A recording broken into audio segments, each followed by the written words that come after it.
This young man, dressed like a swordsman, is our main character Jack. After going in and out of jail so many times, for a hidden quest, he finally managed to get himself a follower. It was worth 300 million during the server merge event. However, his biggest regret is that this follower can't be sold. And all of this, it began in a game called Legend World, an immersive online RPG set in a fantasy world, built with cutting-edge virtual reality technology that has surpassed 50 million players worldwide. In the year 2210, the virtual reality online game, Legend World, officially launched, although the monthly subscription fee was over 3 million won. In return, players, they were given support to rent the expensive VR equipment, so the game quickly became a global sensation. The game's popularity led to the birth of a new profession. They are people who make a living by grinding, selling items and completing quests in the game. And our main character Jack is one of them.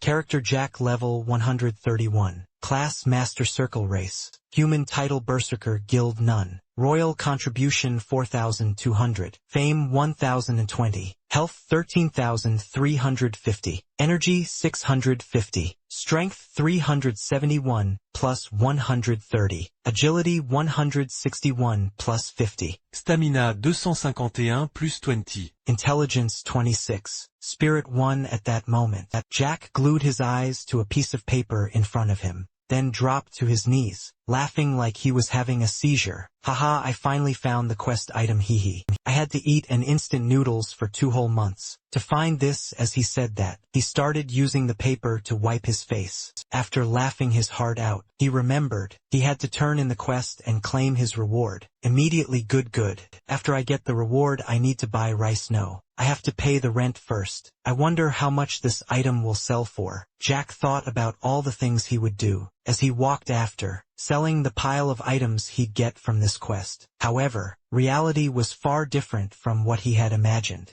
After he turned in the quest to this merchant, like NPC, the reward was practically nothing compared to the effort he'd put in. You have received 100 fame. You have received 5 intelligence points. Your level has increased. You have received the title Hunter of the Demonic Weapons. Your level has increased by 34 or something. A linked quest has been activated. Find pangs. Reading this, the poor guy's face twisted as he screamed, "What, this is the only reward?" And as if taking pity on his situation, the NPC in front of him tossed him a pair of boots. However, they were basically junk. They were only used at level 50, the kind of level for complete noobs in the game. So of course they weren't worth much. "What, you don't want them?" The merchant spoke as if he wanted them back, making Jack quickly grab them and check the info. Hey, wait a minute. After saying that, he glued his eyes to the screen to examine them. Manji's wings, leather shoes made from the hide of a white demon, ruler of the sky classification, shoes rarity, rare durability 500, defense 25, effect jump power plus 3 times movement speed, plus 5 equipment restriction level 50 or higher.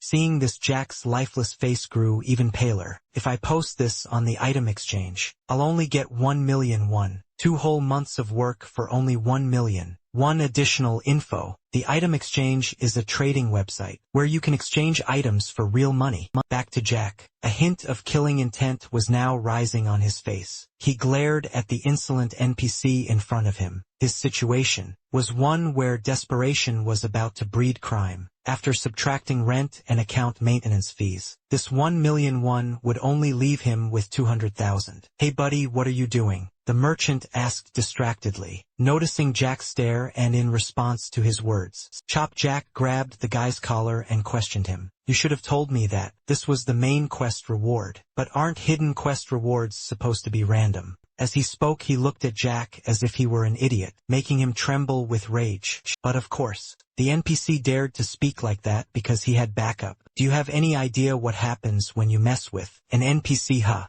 As he spoke, he pointed to the side, and following both their gazes, a few guards in red armor were rushing over to arrest Jack. "Damn it, I was so stressed about money that I forgot. This is just a game," he thought, gritting his teeth. "And for the crime of assaulting an NPC, our guy was sent to jail for 60 minutes. Clang. What do I do now?" he said, dejected. He ignored his character and took off his VR headset. "You damn game, what the hell do I do now? Maybe I'll just check the current price first." As he said that, Jack quickly accessed the trading website and looked up information about buying and selling Manji's wings, and at last, there was a little bit of good news for him. Someone on the exchange was looking to buy these wings for 1.2 million won. Oh, just a few days ago, I saw this for only 1 million won. Awesome. What am I waiting for? Let's make the trade now, he said excitedly, but then he turned to scold himself. I should have just stuck to grinding and hunting. I could have made about 1.5 million won a month just by selling random stuff. I guess greed really gets you nowhere. At this point, Jack also suddenly saw some information.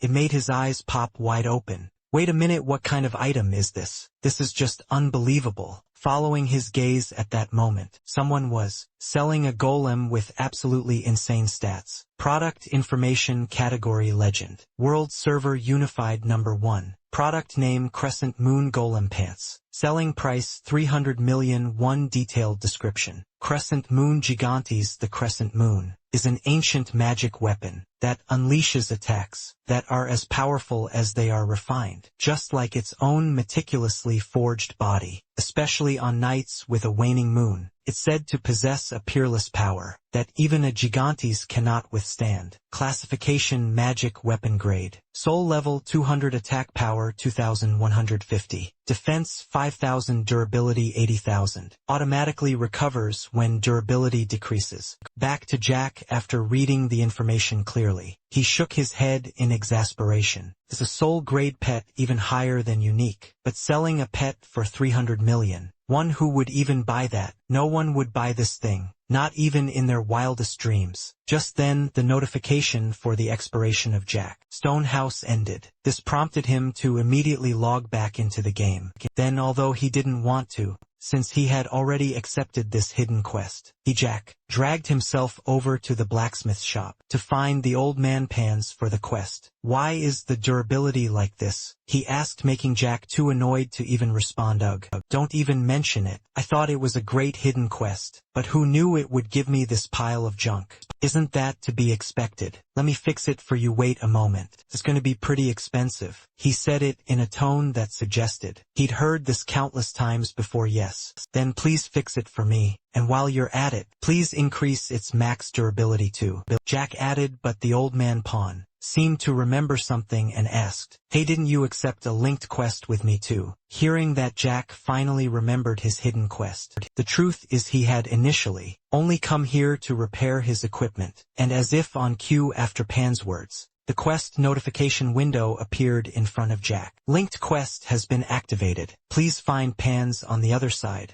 The muscular old man also spoke up, giving him the quest. Here's the situation. I'm very interested in the ancient machines, said to have been created during the Age of Magic. That is golems. The kingdom is currently pouring a lot of effort into manufacturing them. If you bring me the core component needed to create a golem, I will reward you handsomely. After he spoke, the quest notification window also appeared in front of Jack. Quest notification. Pansy's request regarding the strongest machine of the Age of Magic has been activated. Additional restriction after activating the quest, and until its completion, the cost to purchase and repair items will be tripled. Ignoring the notification for now, Jack had to ask again to be sure, to avoid a situation like the one with that merchant. Teddy, a handsome reward, huh? You're not planning on giving me 100 gold, like Teddy did, are you? I don't know, I can only say that it is a worthy reward. The old man's vague answer gave Jack a headache. These NPCs are always like this. He sighed internally, then asked, so what does it look like? I think it's about this big, and it's a glossy black color, he said, holding up his pinky finger, which crushed Jack's motivation. What, that's it? So where is it? I heard it somewhere in Talon Castle. In any case, if you bring it to me, I'll give you a big reward. If you're lucky, you'll find it quickly, and just like that. After leaving the old man's shop, our protagonist started to think about the quest. This is a mandatory quest, and will not affect other in-game activities, even while it is ongoing. Difficulty unknown, reward unknown. Until this quest is completed, it will always appear on the quest list. Well, I guess I have to go to Talon Castle first. But what if it takes another 2 months on the way? I'll have to take the opportunity to grind some mobs and earn some extra cash, he muttered to himself. An unknown amount of time passed, But now Jack had finally arrived at the place to find the quest item. After witnessing its scale, he couldn't help but shout, "Oh my god, I knew to Langcastle was huge, but looking for something tiny in here is truly like finding a needle in a haystack." And after that, after paying the entrance fee to the soldiers, Jack began to search randomly around the city. However, to be frank, he still had no idea how to find that tiny quest item in a city this large. After wandering around for a while, Jack decided to ask a nearby shoeshine boy, a shiny black object about the size of a pinky finger. "Other than shoe polish, I've never seen anything like that," the boy said, shaking his head. After that, he also tried asking a few nearby shops. However, they couldn't provide any useful information either. Even the soldiers had never heard of such a thing. "Hey, you're not from around here, are you? Outsiders who want to enter the city must go to the magistrate's office to register their entry," he warned. But just then suddenly, a child's voice piped up from behind Jack. "I've heard about it. It's the thing that Pans wants, right? They say it's the heart of a legendary machine. I wonder if it's the black object that Pans is looking for. If it's what he wants, it certainly can't be anything ordinary." Some old mage spoke up, making Jack light up as if he'd found a clue. "Sir, do you know where it is?" "Anywhere is fine, I've been searching all day. Please help me." Hearing his plea, the old man stroked his beard and offered a suggestion. "I don't know where it is, but if you go through the city's north gate, you'll find the spring of the broken-winged fairy. Rumor has it there's a lot of treasure there." "Really?" Jack asked again, his eyes sparkling, which made the old man's hair stand on end. "What's wrong with this young man? Where is it exactly? Let me mark it on the map for you," he said, his voice tinged with a little regret. But at least after getting the information, Jack thanked him with sincere gratitude. "Thank you, sir. Thank you so much." "Oh, what a polite young man," the old man said, surprised. Meanwhile, Jack's face was filled with determination. "I hope this doesn't take months like the last quest. If I stay this broke a few more months, and I'll have to quit being a pro gamer." At that thought, Jack started heading straight for the north gate. However, he was immediately stopped by the gate guards. "You can't pass through here. The northern region is very dangerous. You're forbidden from going alone. You need to form a party. I've grinded there before. Please just let me through," Jack pleaded. But the soldiers' faces remained cold as stone. "I said it's forbidden. You want us to throw you out," the two of them threatened, scaring the daylights out of our hero, who immediately screamed, all right, so dedicated to your job. Hey, outsiders must go to the magistrate's office to register their entry," they reminded him, which only annoyed Jack further. Yeah.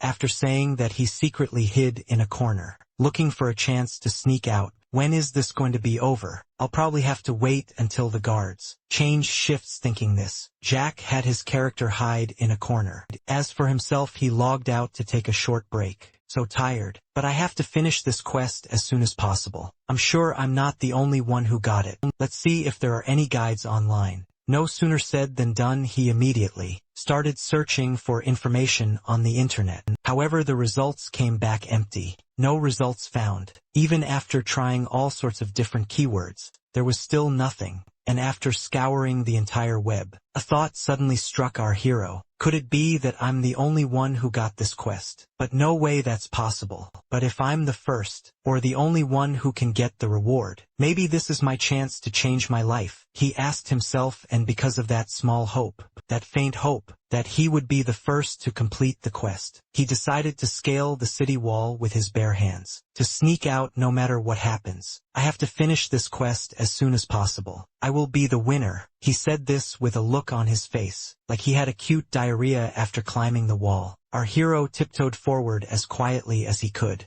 However, even so, he couldn't possibly escape. The soldiers' eyes were on him. "Stop, that person is suspicious. Get him," they shouted, rushing towards Jack. But by then he had already jumped straight down. But that didn't mean Jack was safe, because there was already a patrol squad down below. And just like that, he took off, running at full speed, while being chased relentlessly by the guards. It wasn't until our hero managed to climb a tree in the forest that he could be considered to have temporarily shaken them off. "Stop chasing me. I'd rather die than get caught. But they're just NPCs, so why are they so persistent?" he wondered to himself, watching the soldiers still trying to find him. He's in the forest. Where did he disappear to? Let's try looking over here next. After making sure the guards had left, so he took a deep breath and bolted. Luckily, he finally managed to shake them off a while later. In the northern lands of Talong, at the stream of the broken-winged fairies, following the old mage's instructions, Rags had found his way to this place. And at this very location,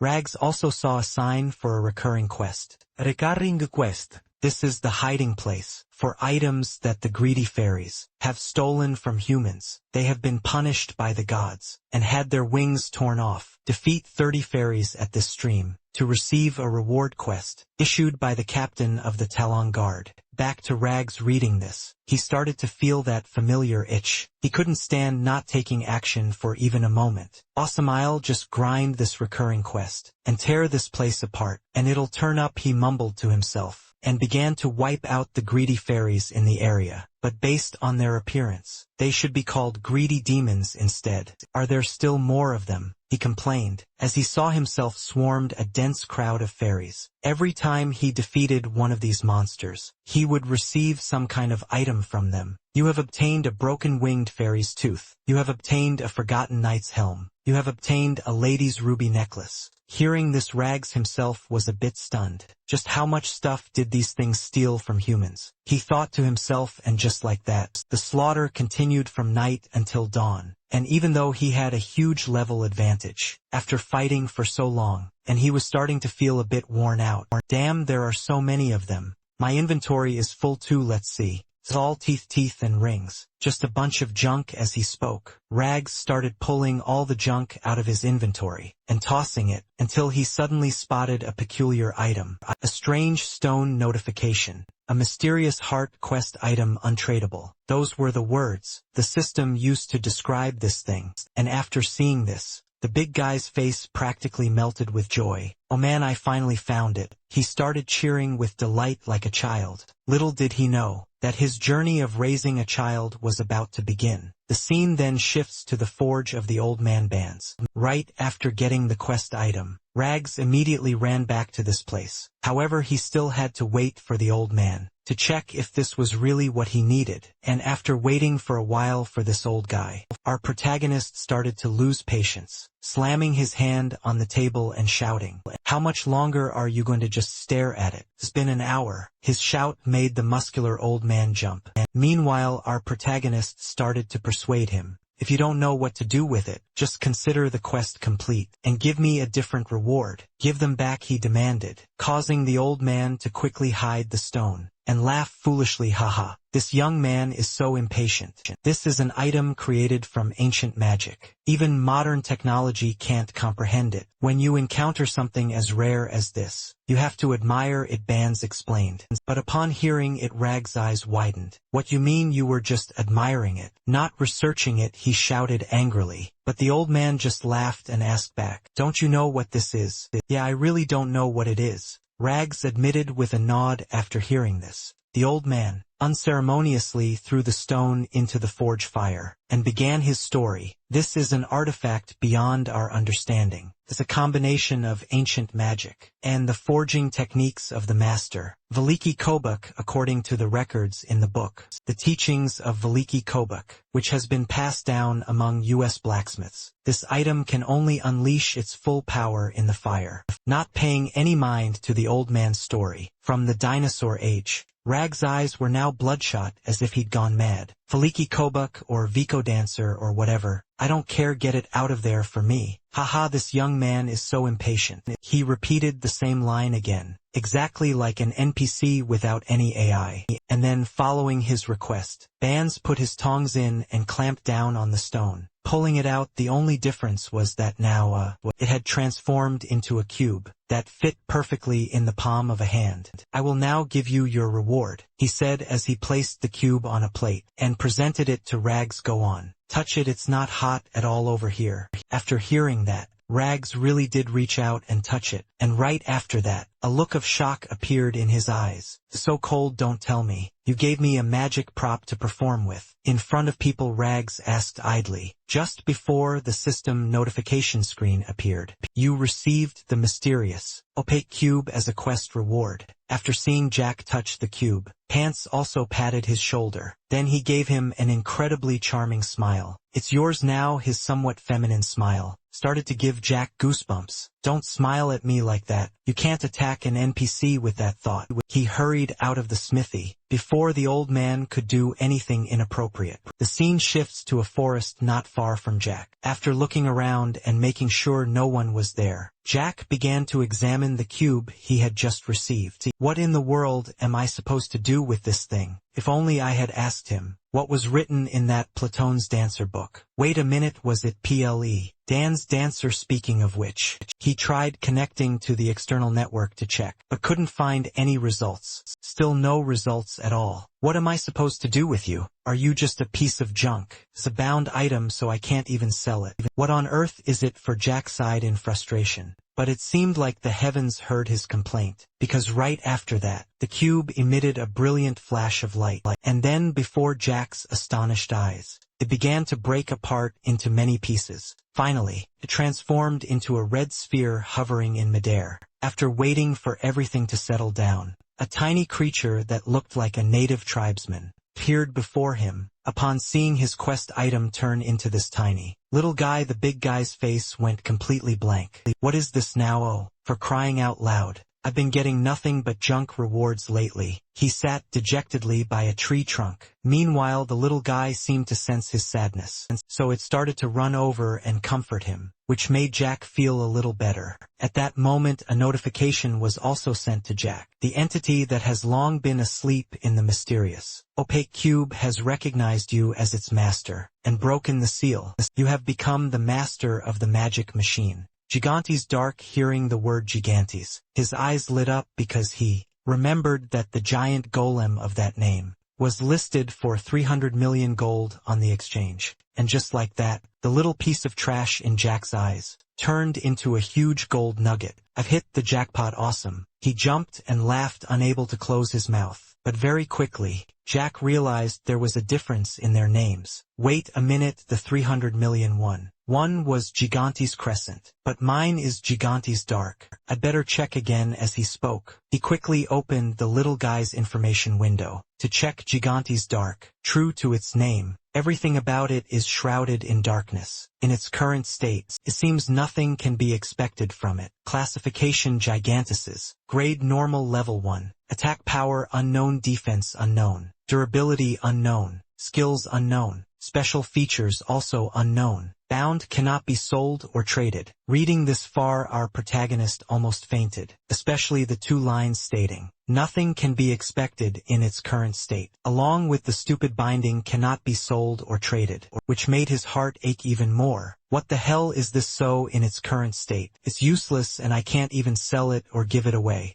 If I email the Legend World administrators now, they probably won't reply. They're known for only responding to issues related to game, bugs or accounts, but still, it's a Gigantex, it must be useful for something, right? Jack thought with a bit of anticipation. But when he saw the tiny golem's speed, couldn't even keep up with a rabbit. He could only laugh like a madman. "Well, first things first, I'll just have to level it up. That's the most basic thing." The scene changes to a lush green forest. This is a level 20 hunting zone. Right now, in a corner of the forest, a group of monsters was enjoying a meal before they were interrupted by Jack and Gigantes. "Dark. Alright, Dark. Show me your power," he shouted, pointing forward to order the little guy to charge and attack. Following Jack's command, the little guy's whole body began to emit a dangerous aura. It surprised him a little. "Whoa, that looks pretty intimidating. The name Gigantes will definitely make others wary. Alright, let's go," he said with eyes full of expectation. Meanwhile, on the opposite side, the pack of wolf monsters also noticed Dark charging at them, and shouted a warning to their comrades. "Someone's here to cause trouble." "What? Who's so bold?" the white dog and orange pig said in surprise, as they watched Dark's entire body was emitting an overwhelming presence. It made them tremble in fear, unable to move, and right after that, the little guy gave the gray wolf a shoulder check, right to the face at the same time. Jack, who was behind him, received a notification. "Gigantes Dark has acquired the skill Headbutt." "Fantastic," Jack said with a bright smile, seeing his new acquisition get a skill so easily. He's back in the battle. The damage from that headbutt was a big fat 0. a total contrast to the powerful aura the little guy was giving off. And as if that wasn't enough, Dak even gave the gray wolf another kick to the leg, which made the gray wolf completely realize that Dak's attack power was at a newborn's level. If that was the case, there was no need to be afraid anymore. It immediately jumped back to its feet and gathered its strength for a kick, kicked the little guy square in the chest, sending him flying like a balloon. What the hell, I've never seen such an insolent brat. Stomp him to death. The whole pack of mutts shouted in unison, and began stomping the little guy without mercy, forcing his master, Jack, to rush in from behind to save him. Hey, stop it, the young dad roared, and started laying into the entire mob of monsters. Hey Dak, are you okay? He asked with concern. But the little guy just let out a few sounds, cuckoo cuckoo, leaving Jack completely unable to tell if that meant he was okay or not, and before he could figure it out, Dak had rolled over and was out cold. Sleeping like a log. Was he just tired? Or was a level 20 dungeon too much for him? That has to be it, even though he's a Gigantes. He's only level 1. A level 20 dungeon is probably too much. Let's try an easier hunting zone. With that thought, he changed course and headed for the level 15 earthworm hunting zone. But the result wasn't much different from the level 20 zone, because as soon as the battle began, the little guy had to surrender to the earthworms. Left with no other choice, Jack had to lower the difficulty again, heading to the level 10 gentle water buffalo hunting zone, and there even the gentle buffalo saw him as food. And so, Jack had to take Dak to the level 5 fennec fox hunting zone. But even after dropping the level to near rock bottom, Dak still couldn't defeat these cute little foxes, and Jack's face was slowly losing all patience. Finally, he hauled his companion sorry but to the level 1 Jocko wild rabbit hunting zone, and just as our protagonist feared, little Dak couldn't even fight off this flock of weaklings. This completely crushed his spirits. Oh, for crying out loud, if you can't even hunt a single level 1 monster on your own, what the hell good are you? I sound like a father scolding his son. It was so much trouble to get you, and you turned out to be this useless. This is driving me insane. I can't abandon him, and I can't sell him either. There's no information or guides on the forums either. Whatever you can just stay put in my inventory. A guide is bound to show up sooner or later,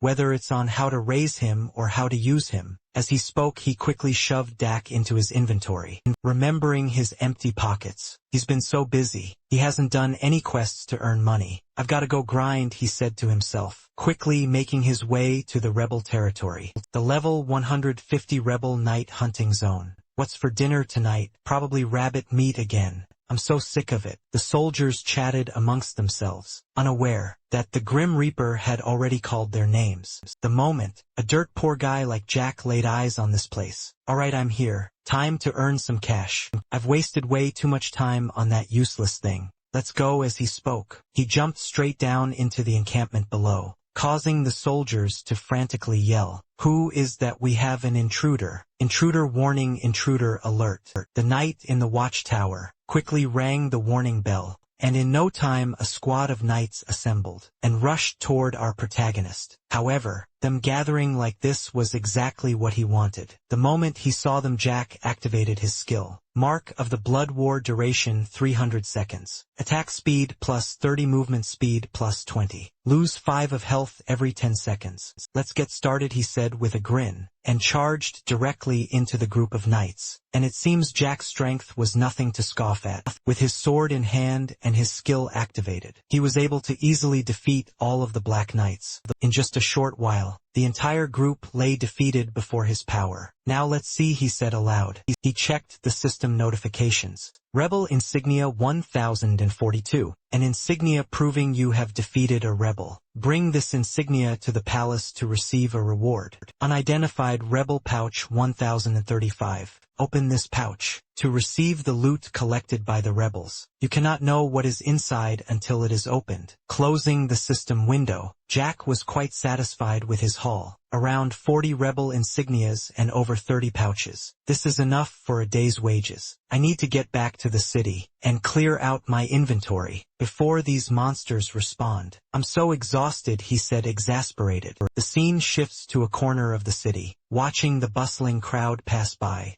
made Zack feel a little pleased. Big cities are really something else. It's already night, but it's still this lively. With that thought, he quickly entered a general store to sell his junk. I'm here to sell some things. I've also got a few more bags of items. I'm selling all of it, Zack said, as he quickly took out his items. Meanwhile, the shop owner pulled out a monocle to inspect them. Carefully, rebel insignia, huh? But before he could finish his inspection, Zack pulled out several other sacks. Tally up this whole pile too. Over on this side, seeing this, the shop owner looked a bit weary. It's all junk, but there are a few gemstones. Here you go, 5 gold. The man said, as he took out the corresponding amount of money. But Zack immediately switched into haggler mode, and yelled, I've been eating and sleeping in the rebel hideout for days, hunting extra monsters, come on. Give me a little more, will ya? Rebel gear is a dime a dozen these days. The market's completely flooded. What can I do? The shop owner hastily explained, which made our protagonist curious. What? How can there be so much stuff from level 150 monsters? Hearing this, the shopkeeper realized Zack was clueless.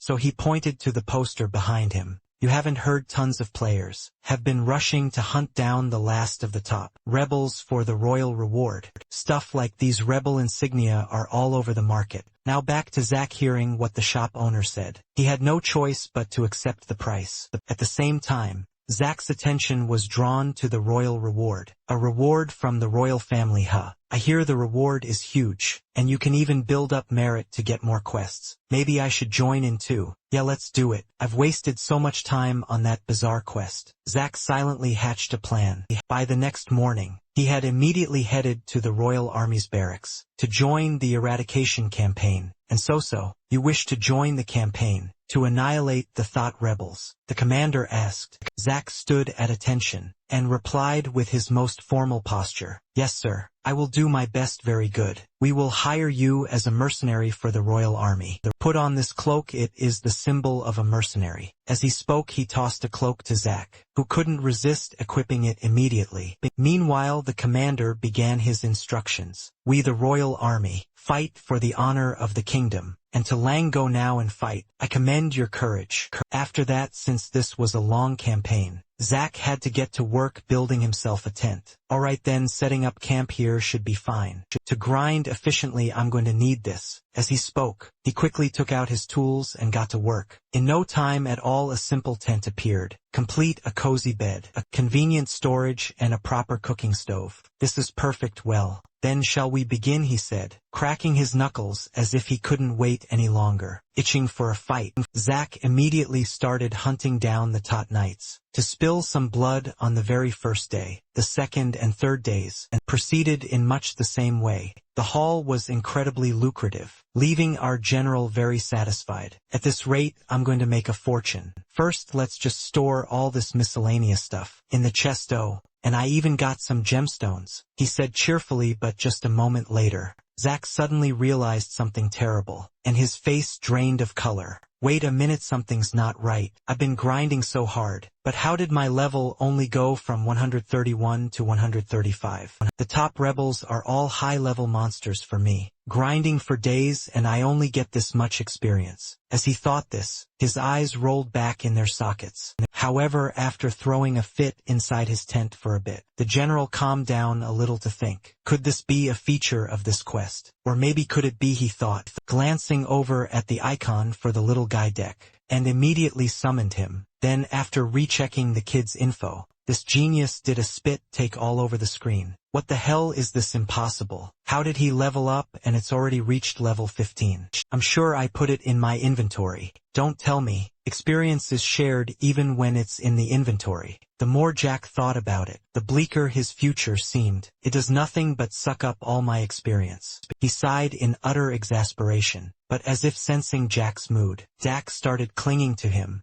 looking up with such sparkling eyes, that Jack took a critical hit of emotional damage. That was a heavy blow to my spirit. Don't look at me with those eyes. Still it is pretty cute. Time passed quickly and after a while, Jack turned to Dak annoyed, as the little guy was rummaging through everything. I don't get what this pet is even for. It sucks up my experience, and doesn't even help me pick up items. It doesn't have the basic functions of a pet, but I can't bring myself to throw it away. He pondered for a moment. Then an idea suddenly came to him. Maybe I should just delete my account and start over. It's like quitting your job to become an intern again. As he thought this, he noticed the little guy digging through something in his inventory and asked quizzically, "Hey Dak, all that stuff is just junk." Ignoring Jack's words, Dak continued to dig for something until he lifted up a small shield. Dak has obtained the Tot Rebel's small shield. A notification popped up as Jack watched. Seeing how much his little sidekick treasured it, Jack felt a bit awkward. What's so great about that thing? It wouldn't even sell for much. Hearing that, Dak quickly clutched his shield. He also chirped a few times as if wanting to keep it. Jack had no choice, since this piece of junk wasn't worth much anyway. He let him have it. Fine. Take it and play. You look like a little Spartan warrior now. Just go play by yourself, okay? It'd be even better if you learned to be independent and ran away from home, he said as he started to lie down. Time passed quickly until the next morning. Now Jack opened his map and chose a hunting spot. Alright, where should I go today? 3 main areas were displayed on Jack's map, including the Tot Rebels' lair, the Tot Rebels' outpost, and the Tot Rebels' headquarters. I've already cleared the outpost and the lair. Next up is the headquarters. I guess I heard the boss Maximus is in there. At my current level, fighting him would just get me sent to the graveyard, but just grinding at the lair and the outpost won't earn me any merit points. I have to find a way to hunt him without being discovered. As he spoke, Jack began to stroke his chin thoughtfully, until Dak suddenly pulled on his leg from behind, surprising him. "Hey, haven't you gone inside yet?" In response, Dak put on those sparkling eyes again, as if begging to come along. However, dragging a burden like this around would be a huge pain, so Jack didn't hesitate to throw him back into the inventory one more time. "Get in the inventory, I have to go finish my mission." The scene changes to the Tot Rebels headquarters. At this moment, our protagonist was sneaking around the area, scouting the situation. Maximus, leader of the rebels, recommended level 155. Regular mobs at level 150 are fine, since they have low health, but this boss is level 155 and a total tank. It's best to be careful until I've leveled up a bit more, Jack thought to himself. But just then, a top soldier suddenly spotted his figure and shouted, "Someone's over there." Jack immediately pulled out a throwing knife and hurled it straight at the knight's face. Without a single moment's delay, it was also a critical hit, making him log out in an instant. I need to act stealthily and finish them off cleanly, to avoid being detected, he told himself, as he began to silently take out stray soldiers. Additional info: during a sneak attack, if the attack is considered an assassination, it will receive bonus critical damage. Back to the story. The scene switches to Commander Maximus. It seems that, after standing around, bored with nothing to do, he blurted out, "I'm bored to death. Hey, bring me some wine and meat." However, his words were met with complete silence, which annoyed him greatly. "What's going on? Where has everyone gone?" Maximus said angrily, before he suddenly sensed something. He immediately swung his sword towards the tent behind him, creating a blade of energy that flew straight forward. The force of this attack blew the tent away, instantly revealing Jack's figure inside. Who are you? State your name," Maximus demanded, while Jack, on the other hand, felt nothing but regret. "Damn it, I was about to make a clean getaway, so NPCs can get bored, huh?" Back to the commander. After looking at Jack's uniform, he recognized his identity. "Judging by that cloak, you're a mercenary from the Royal Legion. You came all the way from Talon. If you already know, why bother asking? Since it's come to this, I'll just have to risk it. The difference in our levels and health is pretty big, but there are no other mobs around.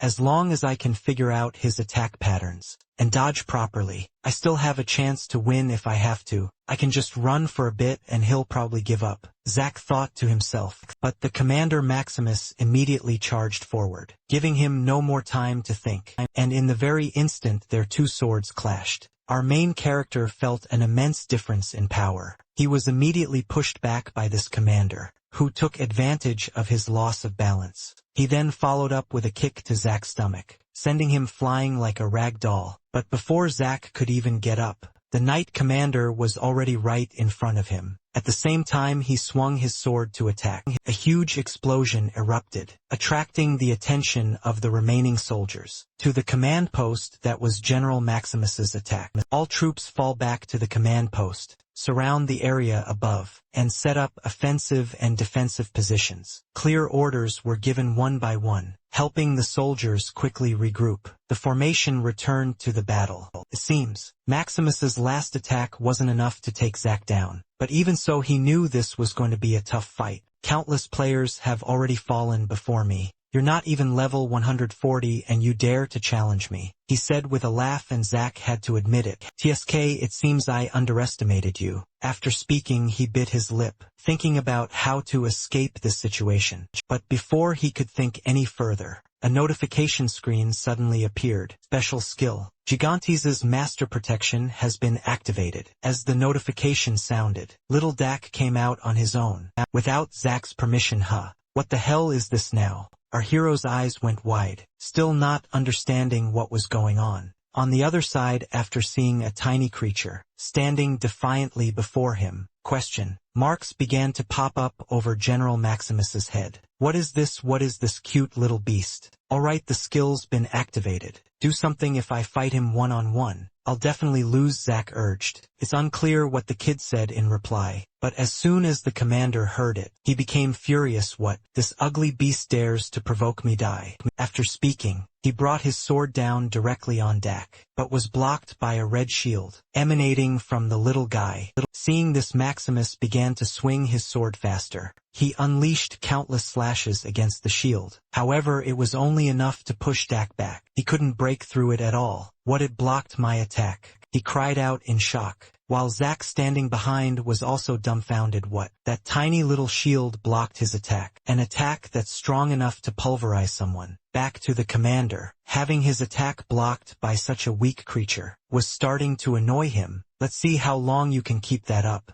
As he spoke, he began to gather power into his sword and slammed it down, creating a massive explosion. Meanwhile, our main character also used this chance to charge in and attack. Don't you turn your back on me, this is my chance for a critical hit. As he thought this, our hero rushed in to get a sneak attack on the boss from behind, causing the commander to lose his balance and fly forward. And after successfully sending the boss flying, Zack didn't forget to turn to his little buddy and give him some praise. Nice one, awesome. Back to the commander. Although Zack's attack didn't cause much actual damage, the humiliation damage was extremely high. These damn bastards. This time I will definitely finish you. And having said his piece, he stomped his feet and shot forward like an arrow. Meanwhile, on the other side, our main character saw this and frowned with regret. Damn it, that was almost a critical hit. Next, Zack gripped his sword tightly and prepared to block Maximus's attack. But at that very moment, the commander's sword lunged forward, little Dak rushed in front of Zack and activated his shield skill, causing the sword to stop dead in its tracks.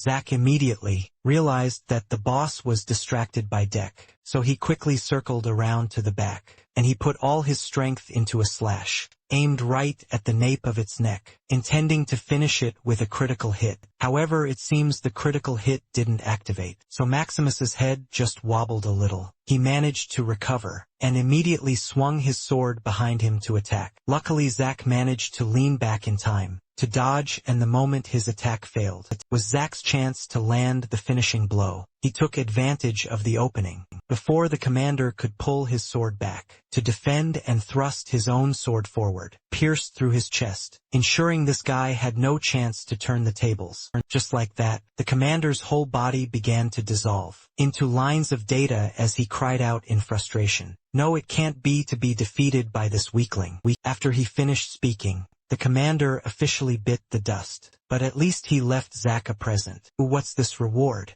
He said with a voice full of joy. However, before Zack could even check it, the other soldiers from the Tot faction had already swarmed in over there. "Fire!" someone shouted, and right after that, a rain of arrows came flying directly at Zack, forcing him to quickly grab the chest. He took off like a shot, but luckily, Zack immediately stepped up and used another shield skill to block all the arrows. "Amazing, that's a professional tank for you." The old general didn't hold back his praise. Right after that, he told DOC he would go on ahead, and immediately vanished, leaving his subordinate behind. Then by some miracle by evening, the kid Dak had returned safely. At this point, Jack had to re-evaluate the kid's abilities. "It seems he's actually useful, huh?" he thought to himself, then walked over and patted the kid's head as a reward. "You've worked hard, Dak. I can't believe you managed to block Maximus's attack like that." After this is done, he noticed the wooden chest beside them and opened it. The loot inside was incredible in Jack's eyes. Right at this moment, as the chest opened, it revealed countless rare items inside. First was the sea dragon leather armor, a set made from the hide of a sea dragon, with scales that offered extremely high defense. Item class rare durability, 12,000 defense, 400 effects. All stats plus 40 physical power plus 10. Negates level 4 magic and below HP. Recovery speed plus 100 mana, recovery speed plus 60. Can use the Sea Dragon Shield skill once per day. Equipment restriction. Can only be used after a class change. The next item was the Blazing Jewel. It's a magic bomb created by the Archmage Merlin. Once used, it can level an entire area. Its immense, destructive power classifies it as a strategic weapon, with immeasurable attack power. Medallion of the Rebel General Maximus. A medallion A2, proving you have defeated the rebel general. Bring this medallion to the palace to receive a handsome reward. Those were the 3 main items inside the chest. Besides those, there were many other valuable things. Seeing all this, Jack couldn't stop grinning from ear to ear. Even though he couldn't wear the sea dragon leather armor immediately, he was sure he'd be able to soon enough. As for the blazing jewel, he'd keep it on him just in case. And with this, the kingdom's quest is complete. Time to head back, and just like that, time passed quickly until the next morning. As soon as the sun was up, Jack immediately took his proof to turn in the quest to the commander of the Allied forces. However, when he handed in the quest, the commander just stood there completely frozen, making him a little worried about whether he had actually completed the mission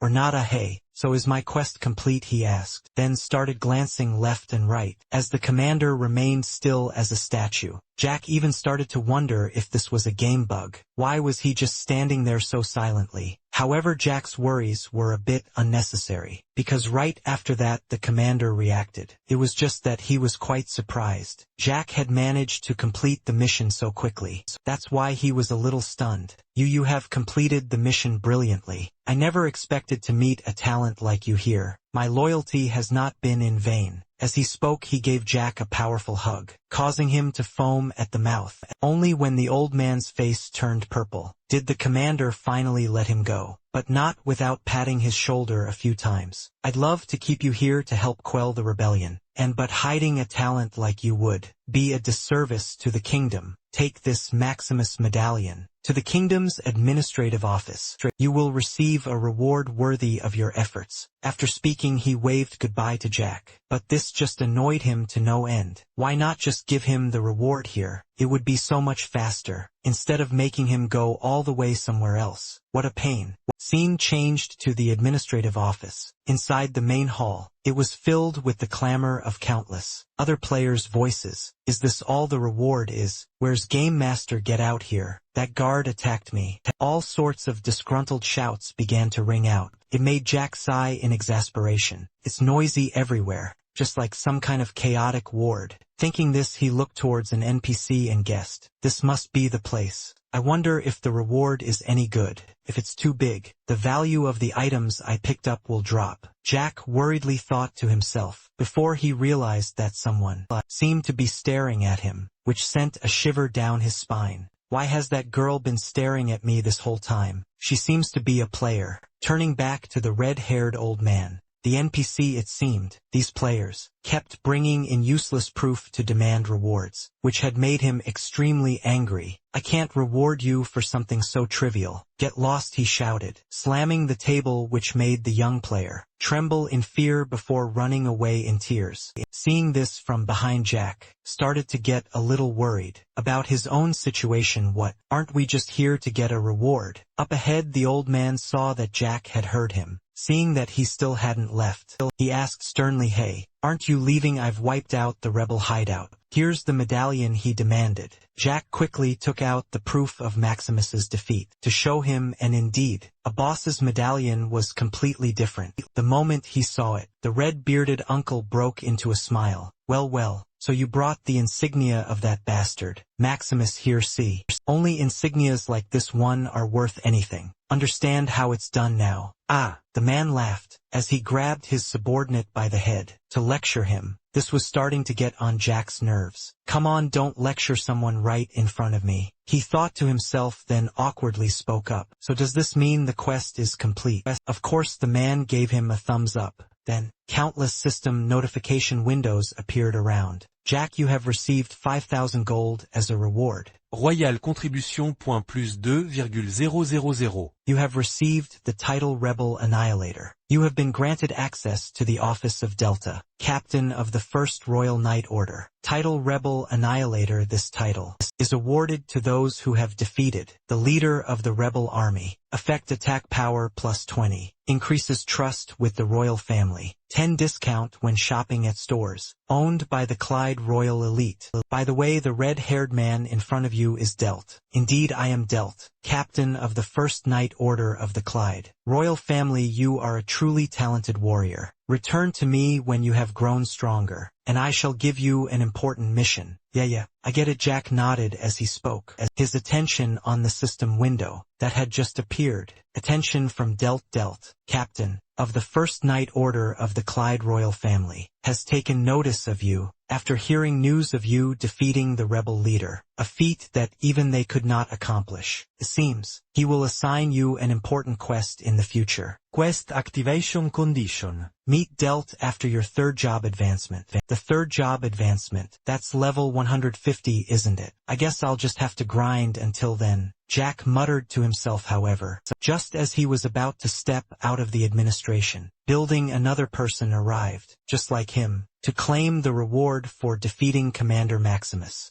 Oh, you brought the insignia of that bastard Maximus here as well. Delt's surprised voice rang out, causing Jack to quickly turn his head to look. Another one is this person just like me. Seeing this, he was sure that the other person would also get Aiden quest from Delt just like he did. So he started thinking about forming a party with that player in order to level up faster. Who knows, maybe I'll even get carried. The more Jack thought about it, the more he felt his decision was brilliant. So he went and waited outside the door. He'd wait for this girl to come out and then make his move. What's taking her so long? Jack said, watching the door. The moment he saw her step out, he hurried over to greet her. Oh, there you are. Hey, it looks like you just took down Maximus. If you also got the job advancement quest, why don't we party up to grind levels together? He said, extending his hand. However, his offer was met with a chilling, scornful silence from the girl. Then she simply turned and walked away, leaving our hero utterly embarrassed. What was that? Did I do something wrong? He wondered. Jack began to rationalize to himself. It's not like I actually wanted to get to know her. For all I know, she's probably a dude in real life.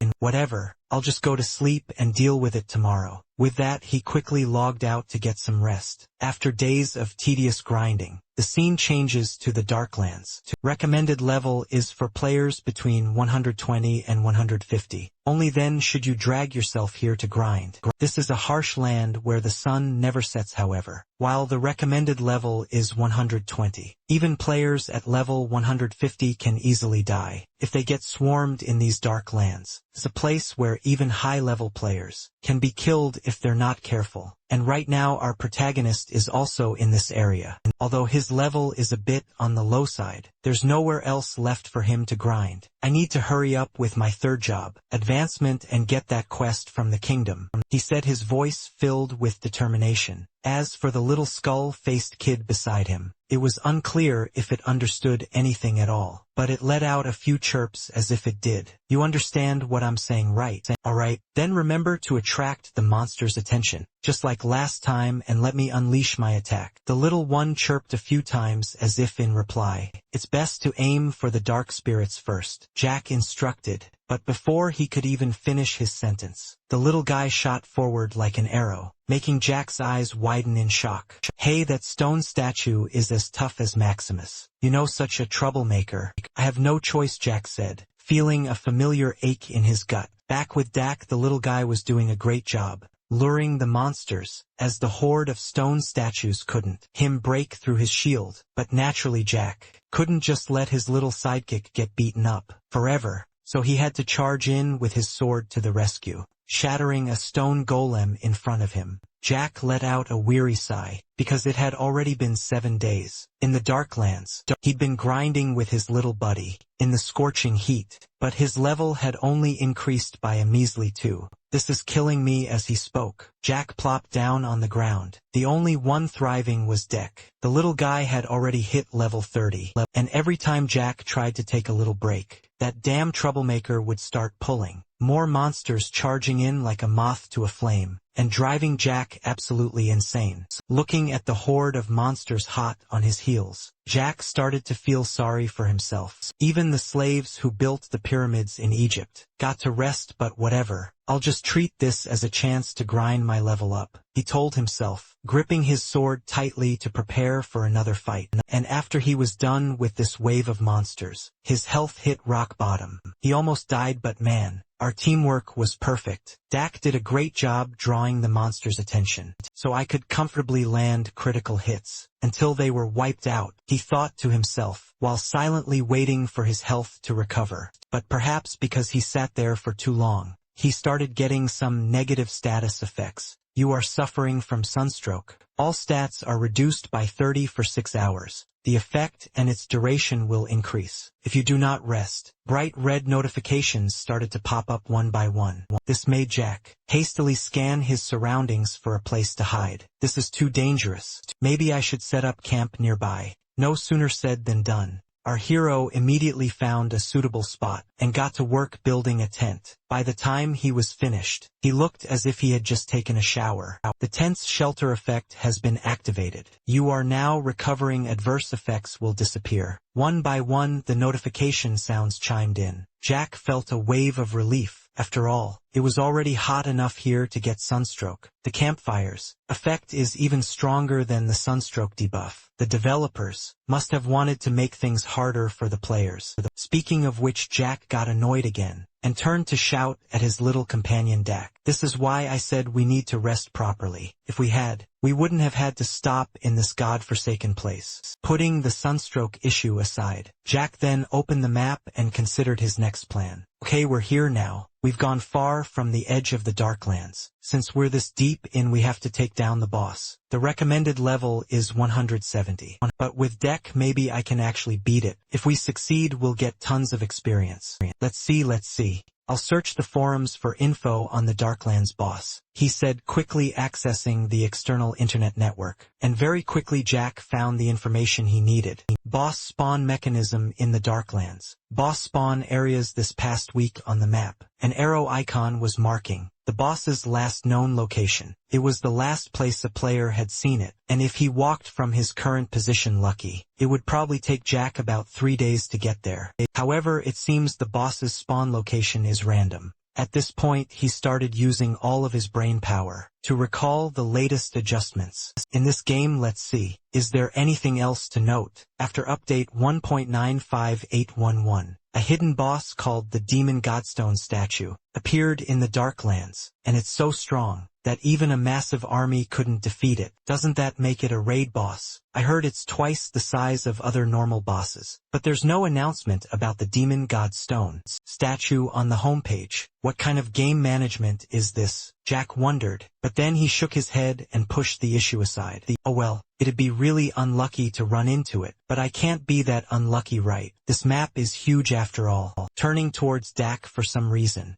the little guy suddenly rushed over and hugged Jack, which surprised him a bit. Whoa, what are you doing? But before Jack could ask anything else, right where Dax's face was pressed against him, Jack felt a terrible burning sensation, and quickly stood up. My God, that's hot. After saying that, he hurriedly touched the boy's face to check, and then exclaimed, "Oh, my God, you're burning up. Are you storing heat in your body?" Hearing Jack's words, Dak immediately unleashed a wave of intense heat. That looks impressive. But it's not as warm as the campfire, Jack said with a nod. But he had no idea that danger was approaching them, both just as a large red figure approached their tent. Back with Jack. Jack, I'm not putting you in the inventory anymore. Go on and rest, you don't like it in there anyway. He reminded him, then opened the map again to check. When a monster appears, it'll show up on the minimap. I'll just keep an eye on that until the sunstroke wears off. As he thought this, his eyes grew heavy, as if he could fall asleep at any moment. And just as predicted, our hero passed out cold. An unknown amount of time passed at this moment. Jack started to wake up, scratching his head in embarrassment. Oh man, I fell asleep, but why is it so quiet? Maybe the monster respawn time is longer than usual. As he spoke, our hero peeked his head outside to take a look, and what greeted him was an enormous demon god, along with bright red warning notifications. What is this? Did the boss just spawn? Alright Dak, get up quick, I need you to fight the boss at this. He quickly grabbed Dak and bolted, before the demon god could stomp them both flat. The violent shaking, as he ran slowly, woke the little boy up. However, before the kid could even get his bearings, a giant foot descended from the sky. It almost killed us both. What the hell is this thing? It has an invisibility skill too. Jack screamed in terror, as he got a clear look at the massive monster's silhouette, while the demon god also raised its leg, intending to finish them off with a single stomp. But Dak, with his hyperactive nature, couldn't possibly pass up a fight like this. Without waiting for Jack, he charged forward to meet it head-on, startling Jack. No way, Dak. We have to run this time, he said worriedly. But it was already too late. Just as the demon god's giant foot came crashing down, Dak activated his shield skill. A huge explosion erupted at the point of impact, with no other choice. While Dak's shield could still temporarily hold it back, for a bit, Jack had to charge in for the rescue, even though he didn't want to. This is crazy, screw it. As he spoke, he sped up and started climbing the red-skinned giant's body. At the same time, he gathered power into his sword and slammed it right into its forehead. Unfortunately, however, he had underestimated the demon god's defense. His attack didn't even leave a scratch. What's more, it nearly put Jack in a dangerous situation, as the demon god started to raise its hand, preparing to swat him like a mosquito. Luckily, Jack was quick-witted and noticed in time to dodge aside. After that, it seems our hero realized his attacks were useless, so he proactively climbed back down to avoid the danger from before. But for some reason, after only 3 seconds of calm, he got fired up again, leaping right back onto the demon god for an all-out fight. And just as you'd expect, the result this time was different, because the boss was prepared. This time all it had to do was raise its hand, and with a single slap it sent Jack flying like a rat. This powerful blow slammed our protagonist's entire body into the ground. Meanwhile, little Dak's situation wasn't any better, as the shield he'd created so cracked and shattered under the pressure of the foot. Finally, when the shield could hold no longer, the demon god stomped him flat. Gigante's Dark has died. Experience of Gigante's Dark has been reduced. A notification sound rang out, leaving Jack stunned. As for the giant, and after dealing with the kid, it immediately turned its attention to him, making Jack want to scream. This is insane, how am I supposed to fight it alone? Took out Dak in a single hit. As he said this, he remembered he still had the explosive flame orb item, He took it out and mumbled, "I wonder if this will work. Take this." After speaking, he aimed the orb at the demon god and activated it, causing it to spew a violent torrent of fire, straight at the creature, not even bothering to see if it was hurt or not. So RRP immediately turned and ran for it. Time to retreat, he thought happily, but he was still a bit unlucky, because that tiny little flame only had a minor effect on the demon god's eyes. With just a small flap of its wings, it was blown away, and Rarp's little stunt just now seemed to have completely enraged the monster. So when it saw RARP running away, it began to gather power in its fist and slammed it straight into the ground, creating a powerful shockwave. It shot straight towards him, sending our hero to his death in an instant. "You have died. Your level has been reduced. You will be forced to log out. You will be unable to log in for the next 24 hours. Because of the death penalty." The familiar system sounds chimed in, making Jack just sigh and take off his VR headset. "Oh, this is so frustrating. I was so close to making a clean getaway. Who knew that stupid duck would go and cause trouble? I can't tell if it's a curse or a treasure." As he said that, his stomach started to growl, making him glance at the clock and mumble, "It's already dinner time. I've been starving all day. I'll just order some fried chicken. After all, I've earned a decent amount of gold." Then, with the food laid out in front of him, Ralph cracked open a can of beer and turned on a news channel about Legend World. This is the life." He let out a satisfied laugh as he took a swig of beer. Just then the news report caught his attention. It seems that the new pet, recently updated in Legend World, is causing quite a stir, isn't it? That's right, it was only a rumor before, but at 2 p.m. this afternoon, Legend World's game monster officially confirmed it. The new pet has no stat limitations. A player can train it to be as strong as they like, so its value is immense, the male host explained. The female host, on the other side, heard this and grew curious. "Really? So how can you get one?" "It can be obtained through a special quest, or by finding it on the map. But according to Game Monster, fewer than 10 players on the entire server will be able to own one." Hearing this, the female host was genuinely amazed. "Really? In that case, it's an extremely rare pet." "Exactly. Its estimated market value is around 1.5 billion won.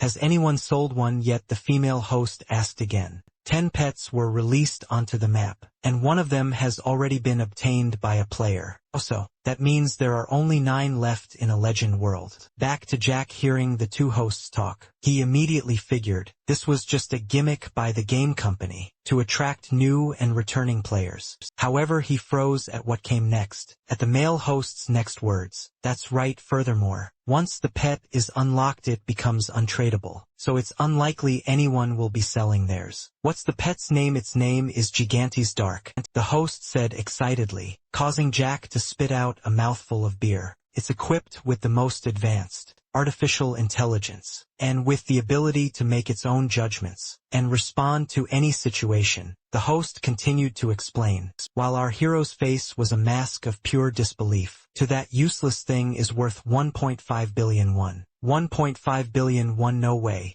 You mean I let a 1.5 billion won pet die?" "Wait, calm down. It'll respond anyway." "But how is that thing worth 1.5 billion won? Is this for real or some kind of joke?" The more he thought about it, the more his head felt like it was about to explode. And as if in answer, the host confirmed, "This is official information from Game Monster. We wish you the best of luck in acquiring a Gigantes Dark. If you happen to own a Gigantes Dark, please contact us at the email address below or use the search tool on Google. We will provide live streaming support for players who own a Gigantes Dark." As he spoke, a special offer appeared on the TV screen. For owners of this pet who partner with them, contract bonus of 10 million won. 1 million won for a minimum 6-hour broadcast session. A mandatory broadcast is required at least once a week. Back with Jack, his mind was going completely numb. Live streaming special offer. A 10 million won contract bonus. 1 million won per broadcast, 1 session a week. So that's 4 million won a month. And since I play all day, I could definitely earn way more than that. He snapped back to reality, and his attitude towards Dad did a complete 180. Is my life about to change? I can't believe it's actually a treasure. Even if I can't sell it, it's still pretty useful, huh? Time flew by, and as soon as the death penalty was over, Jack quickly logged back into the game. The place he reappeared was at the statue of some goddess, huh? It's been a while since I've experienced dying, and coming back to life. This must be the respawn area, Jack said as he looked around. In Legend World, there is a goddess named Sakina. Model. Sakina is the goddess of life. Legend says, she guides the souls of the dead to the underworld, but any souls not taken are resurrected. That's why players in Legend World resurrect in front of this goddess's statue. After they die, surely, no GM would be cruel enough to actually send a player's soul to the underworld, so they just let you resurrect like this, ha ha ha. Jack let out an amused laugh and began to summon Dak. Come on out, it's been tough on you. And when the little guy appeared,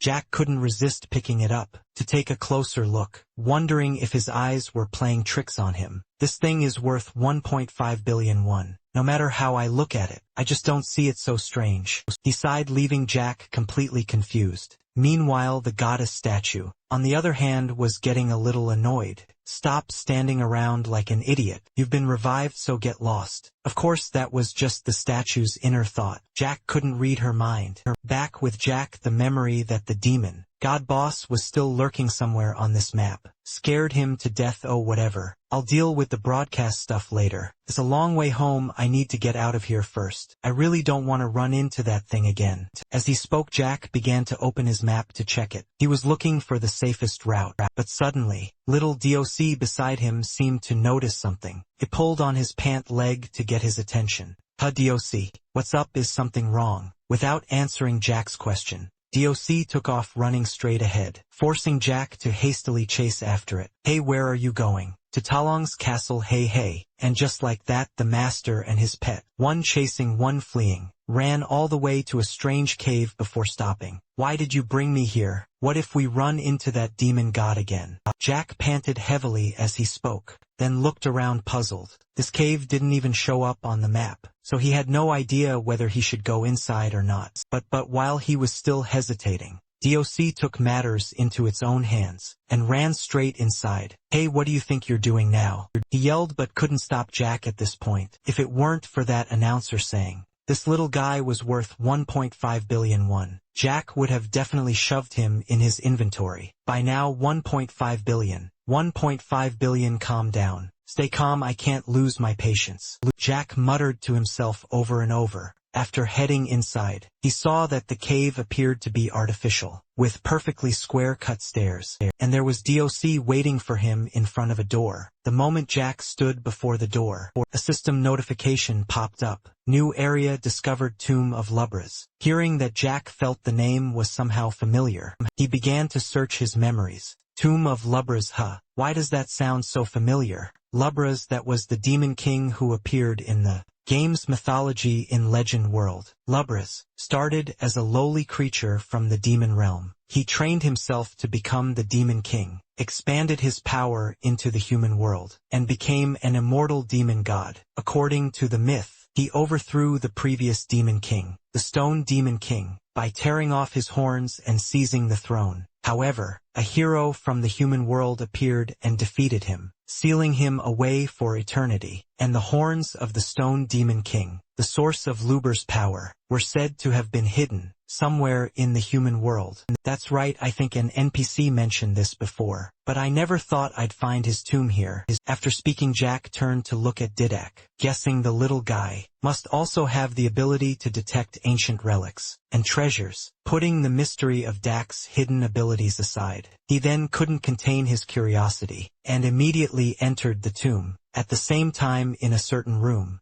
a gorgeously dressed woman stretched wearily and glanced at the clock. It was already past closing time. Manager Lee, have we made contact with the owner of Gigante's Dark yet? She asked a male employee beside her. In response, the young man could only scratch his head sheepishly. No, still nothing, but we already announced the reward on the live broadcast. You don't think that person quit the game, do you? The purple-haired woman asked. Seeing how anxious she was, the employee tried to reassure her. The GMS confirmed that it's in someone's possession. They'll definitely get in touch after seeing the broadcast. We can't just keep waiting like this. What if another station steals it from us? The woman shook her head as she spoke, causing the employee to just sigh and turn back to her. Of course, she knew that complaining wouldn't solve anything. Well, I guess after work today, I'll contact Legend World again, tomorrow, to ask for info on the player who has Gigantes. While I'm at it, I should contact the guildmasters too. Yeah, that'll work. Well then I'm heading out. See you tomorrow. She said her goodbyes, then sighed wearily again. Time to just go home and log into the game. I have to make the most of this time to grind. But man, I'm really addicted to this game. I'm always thinking about it. Or maybe I should just log in and find that player myself. The girl thought this, as she clicked on her assassin character, Heron, and looked at the character icon. And it seems this was the very girl that Jack had met at the Alliance's administrative building. Back with Jack. After he opened the door and stepped inside, he came face to face with a giant horn. It's on display on a stone pedestal inside the room. Is that the horn of the Stone Demon King? He exclaimed in amazement. The creature Dak next to him had already bolted towards it like a dog was chasing him. Hey, be careful, don't run around all over the room, Jack said worriedly. And sure enough, just as his words became reality, Little Duck accidentally stepped on a certain stone slab, sank down, simultaneously activating a trap mechanism above. Following that, countless arrows, swinging blades and burning oil began shooting out, aimed straight at the little guy. However, it was all blocked by Dax's shield skill. You'll step on a trap if you're not careful, Dax. Not stupid, Jack yelled from behind. But by then, Dax had already finished dealing with the trap. Wow, he's even scouting for me. He's a master scout, all right. But there could still be traps. I have to be careful with every step. As he spoke, Jack tiptoed forward, and only when there was no strange sound ringing out was he able to let out a full sigh of relief. Relieved, Jack was able to easily reach the horn just like that. This is just unbelievable. With this amount of mana and durability, it can be used to craft any type of weapon, whether it's for magic, ranged, melee, tanking, or healing. This is an incredibly expensive high-grade material. I've never even seen anyone use equipment made from this stuff before, either in real life or in the game. There's probably no trap right here, right? Nope, no traps, Jack said as he lifted the entire pedestal in his hands, and Dak next to him also chirped a few times as if reminding him, alright, put this in my inventory. Wanna get out of here already, Jack said with a laugh as he tossed it into his inventory. However, a system message immediately popped up. Cannot store in inventory. Exceeds allowed weight and size. What do you mean? I have to carry this heavy thing myself, all the way through the dark lands to get home. I'd rather deal with traps, he then shouted. Even though he knew it would be exhausting as hell, Jack still had to try and carry this horn. On the way back, huff huff, he let out a few heavy breaths, then yelled when he saw Dak cheerfully singing. Up ahead, how can you still be singing at a time like this? As he said this, he couldn't take it anymore, and flopped down onto the ground, fanning himself desperately. That's it, I'm completely out of energy. I'm not doing this anymore, Jack complained, then became confused. The horn was clearly an item, so he couldn't understand why it couldn't be stored in his inventory. Turning towards Dak, it seemed the little guy wanted to test his strength, so he walked over and lifted the horn straight up into the air, making Jack's eyes pop out of his head. What, you can lift it? I just can't believe it. But before Jack could get his hopes up, Dak was crushed by the horn's weight after taking just a few steps, shattering Jack's dream of getting a free ride. Shattered. Yeah, it really is heavy. I wonder if the demon god stone statues will appear again. The monsters could attack at any moment. I can't just keep walking like this. As he thought that, a rattling sound suddenly echoed from behind Jack. Catching his attention, he turned to look, and following his gaze at that moment, someone was pushing a cargo cart toward them. Oh, it's a player. Perfect timing. Hey friend. Wait a second, he yelled, making the player pause for a moment. Where are you headed, friend? I'm transporting goods from Zero to Talong to sell. The player replied, which made Jack's face light up. That's perfect, this is. Can you let us load our things onto your cart? Things, he asked. A bit confused, Jack immediately pointed to the horn on his back and explained this. Can you take it to the warehouse? Manager of Talon Castle, please help us. He's back to the guy in the hat. He took out a magnifying magnifying glass to appraise the item, and after seeing the information that came back, he couldn't hide the surprise on his face. Whoa, is this the horn of a stone demon king? That's right, after you load it up. Don't log out or just help me out a little, Jack said awkwardly. The guy heard him and grumbled a bit. If you're so worried, you shouldn't have asked in the first place. I'll pay you in gold, all right, Jack quickly offered. But this guy didn't need his few silver coins. Nah, forget it. I'm already max level. I'm just killing time as a traveling merchant. So I don't need gold. Hurry up and load your stuff. Thanks, man, he said with a smile, quickly tossing his horn onto the cart. Meanwhile, the guy with the glasses noticed Jack nearby, and was shocked for a second time. Hey, is that Pet a Gigantes, Jack? Yeah, that's right, Jack nodded, which made the guy immediately run over to the little guy for a closer look. Oh my god, this is the first time I've seen one in real life. I want one too, but they're not tradable. Are they? As he spoke, he started rubbing his cheek against Jack, making the little guy extremely uncomfortable. Yeah, it's a bound pet, Jack said, but inwardly his thoughts were completely different. Damn it, I almost got robbed. Even a max-level player wants him. However, contrary to Jack's petty thoughts,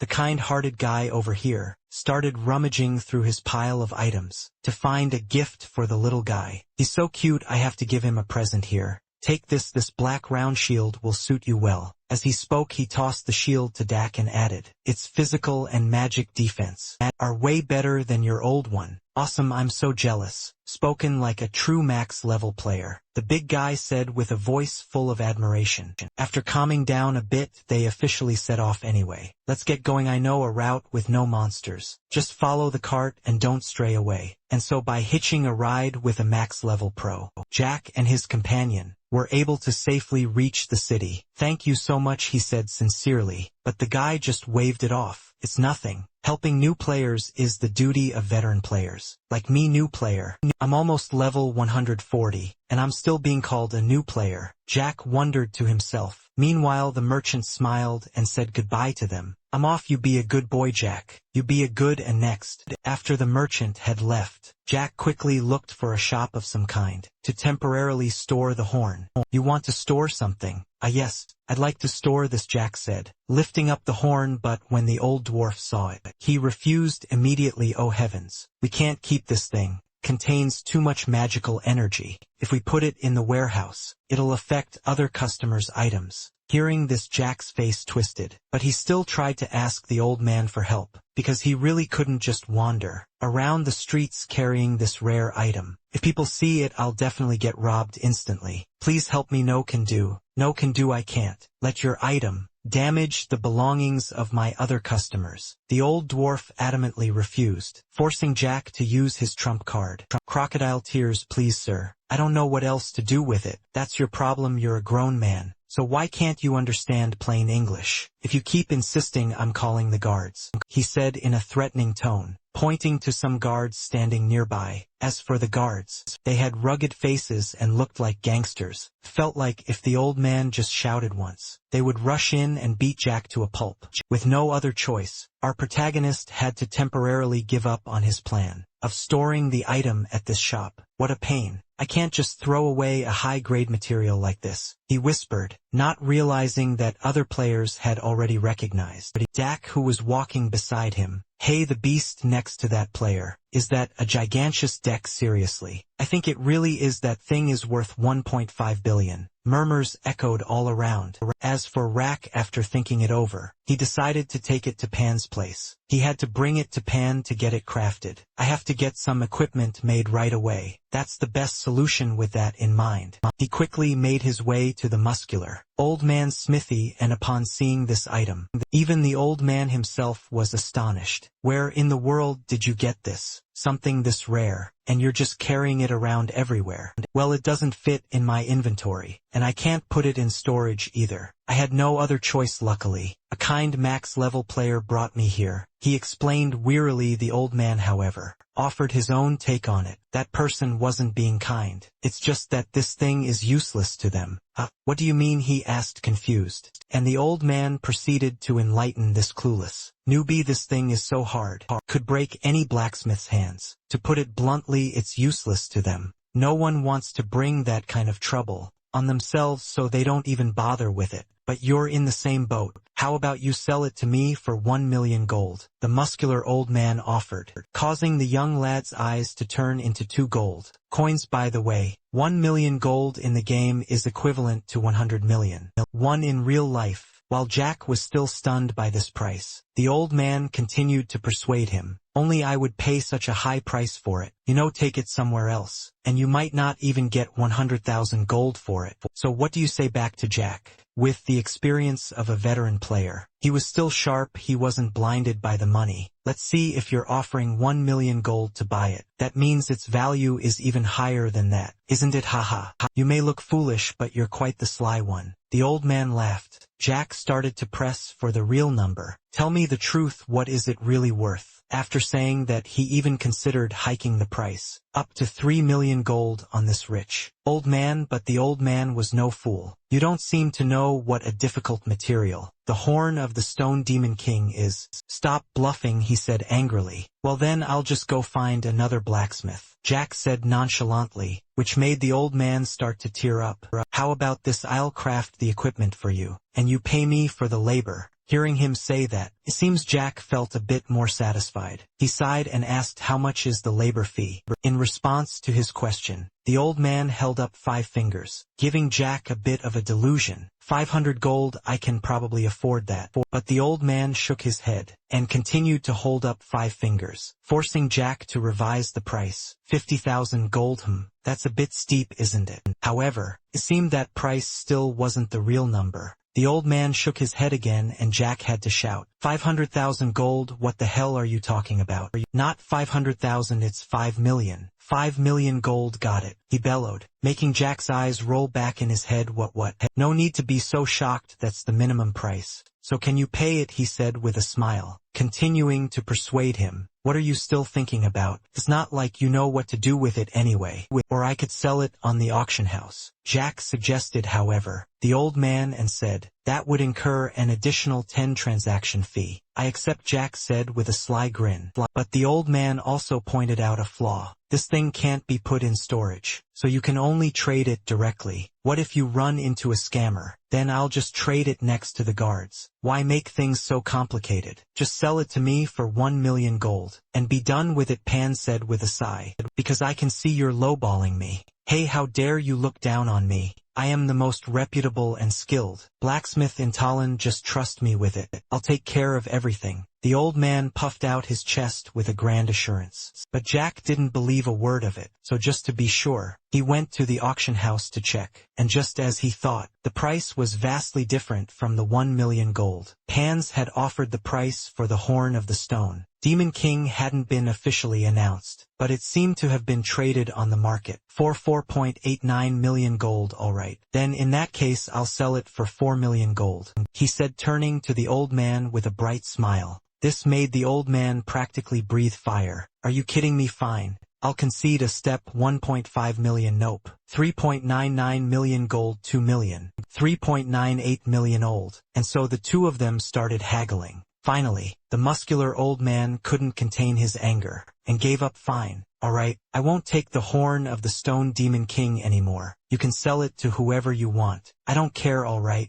then I'll go sell it somewhere else, Jack said with a smile, and immediately turned to leave, forcing the old man to hurriedly stop him, while flashing a bright smile. Hey now young man, why are you so hot-headed? Model. I was just kidding. 2 million gold isn't bad. I know you're a dark gamer who needs money to get by, but blah blah. Long story short, the old man started rambling. Meanwhile, at that moment, Jack also started weighing his options. Last year, a Stone Demon King's horn sold for nearly 5 million gold on the exchange, so the crafting fee should be around that much. But after adding in profit and all that, he'd probably make a few million. Look at him being this stubborn. This must be a great deal for him. Alright then, but this is a chance to change my life. With that thought, Jack decided to keep the horn for himself, and made his request. Alright, then craft the equipment for me. I'll pay the fee. Across from him Vans listened, then looked at him with suspicion and asked you don't look like someone who has enough money. This brutally practical question hit Jack like a ton of bricks, but brushing that aside anyway, 5 million gold is enough to craft equipment from the stone demon. King's Horn, right? Jack asked again after stroking his chin for a moment. The old man nodded. It's enough, but that's just for the materials. With labor and miscellaneous fees, it'll cost you 7 to 8 million gold. That's fine then. For all your trouble I'll pay 7 million gold. But I have one condition. A condition? The old man asked, puzzled. Since when do I take conditions from the people I'm crafting? For first off, I don't have enough money, so I'll pay in installments, Jack said with a bright smile. At the same time, he pulled out a stack of his debit cards. The muscular old man, on the other hand, had never had anyone come to his shop for crafting and try to pay in installments. It seemed Jack knew this, so he tried his best to persuade him. You'll still get your 7 million gold after all. I'll just pay you gradually until it's paid off. Wait, hold on. I've never done business like this before. This is simple. You craft the equipment from the stone demon, King's Horn, and I pay you until the 7 million is paid off, Jack explained concisely. After hearing this, the old man had to nod along. That sounds plausible. Please. I'm just a player. It's pointless for me to try and run away, he reminded him, helping the old man make up his mind.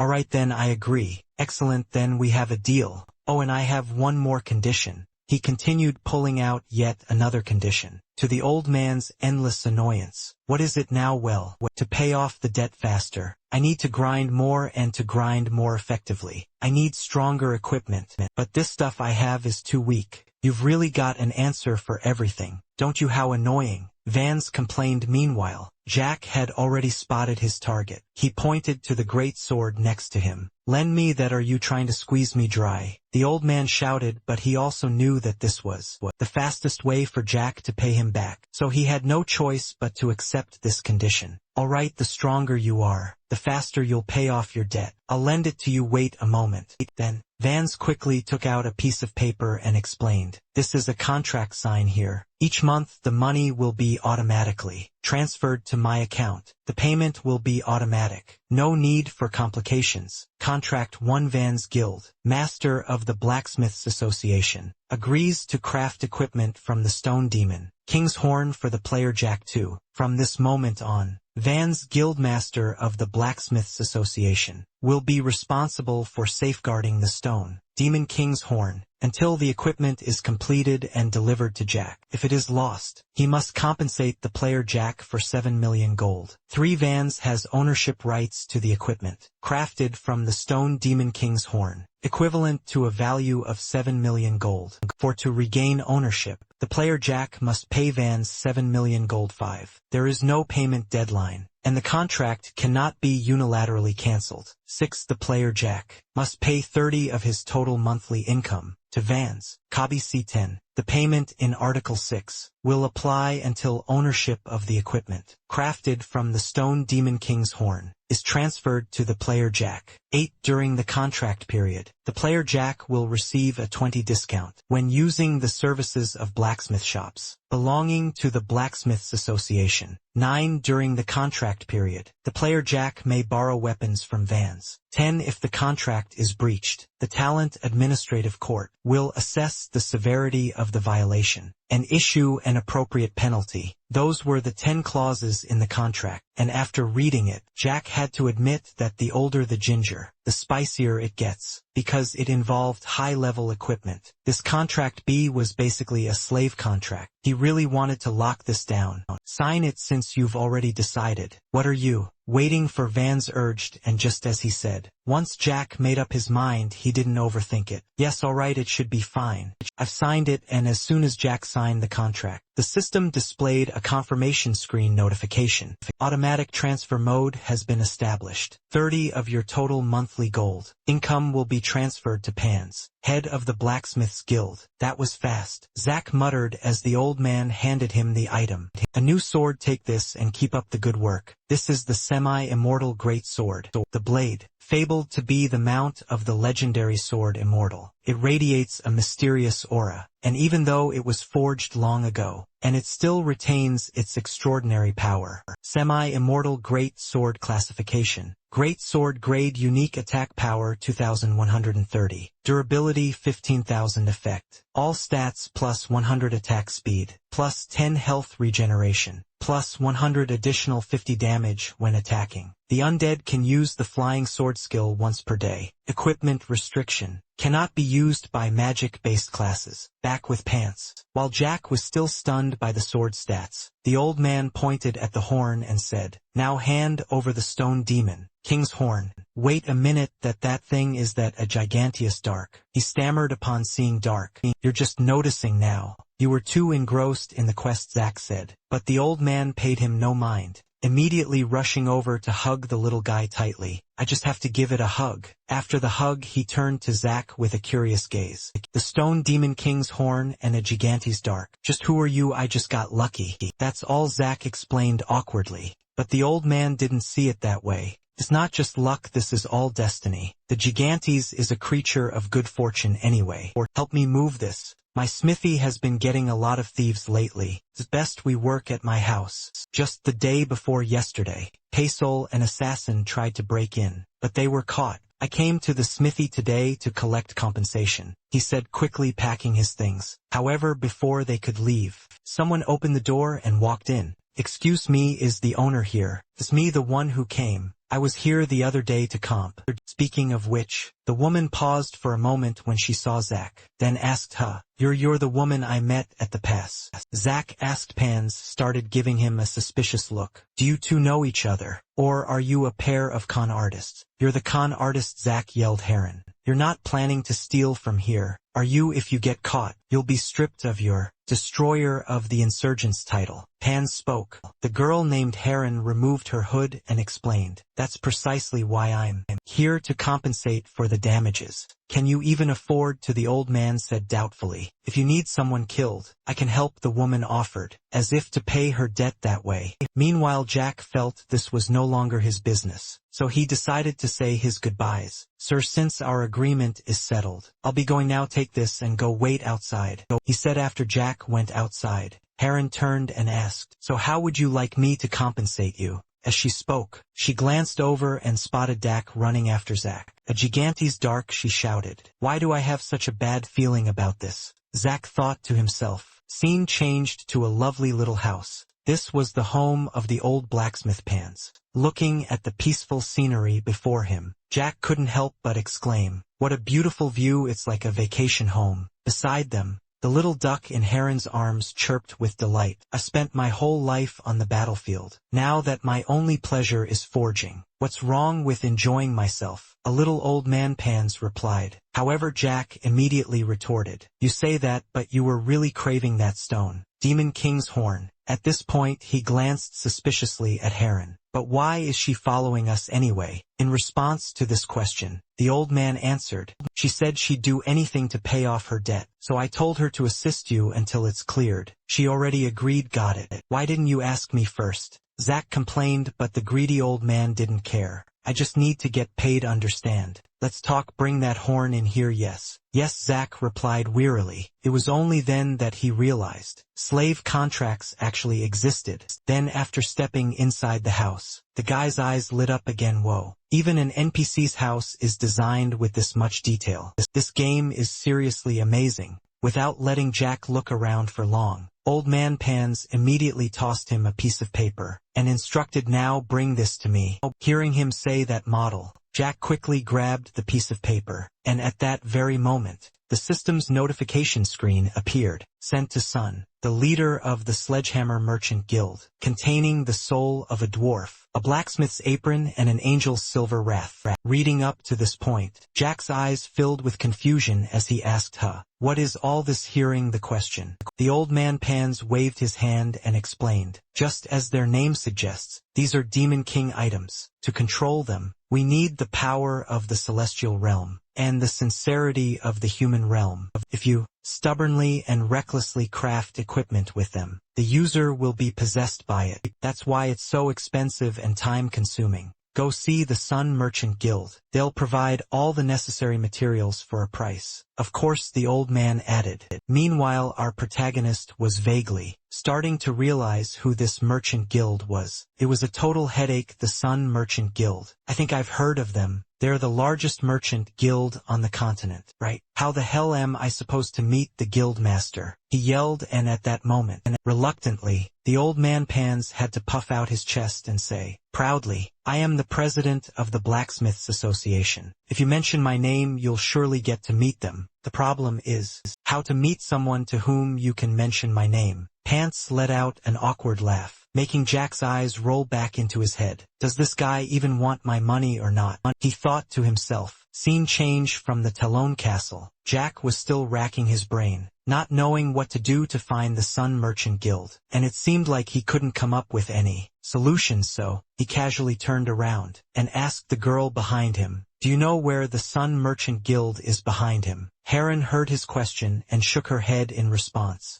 No, I only know the guild master's name is Sun. It's like knowing that. The Big Zone World's Food Alley Show is a show that features Big Zone World. Jack made such a lame joke that Heron didn't even bother to look at him. How boring, you're definitely a hikikomori. No friends, no girlfriend. What did you say? Jack yelled, his nerve having been struck. However, before he could lash out, a sound suddenly rang out from up ahead. Robbers, hearing the shout, everyone in the street turned towards the source of the sound and witnessed two robbers carrying two bags that were bulging as they began leaping between buildings. Meanwhile, the guards could only chase helplessly from behind, and the victim was none other than the merchant Money, who had given Jack a ride before. What was even more baffling was why a max-level player like him was getting outsmarted by some petty robbers. Back to the story, Jack saw his benefactor sitting there, all dazed and alone, so he quickly squeezed through the crowd. Excuse me, sorry, let me through, he said with a smile to the people nearby.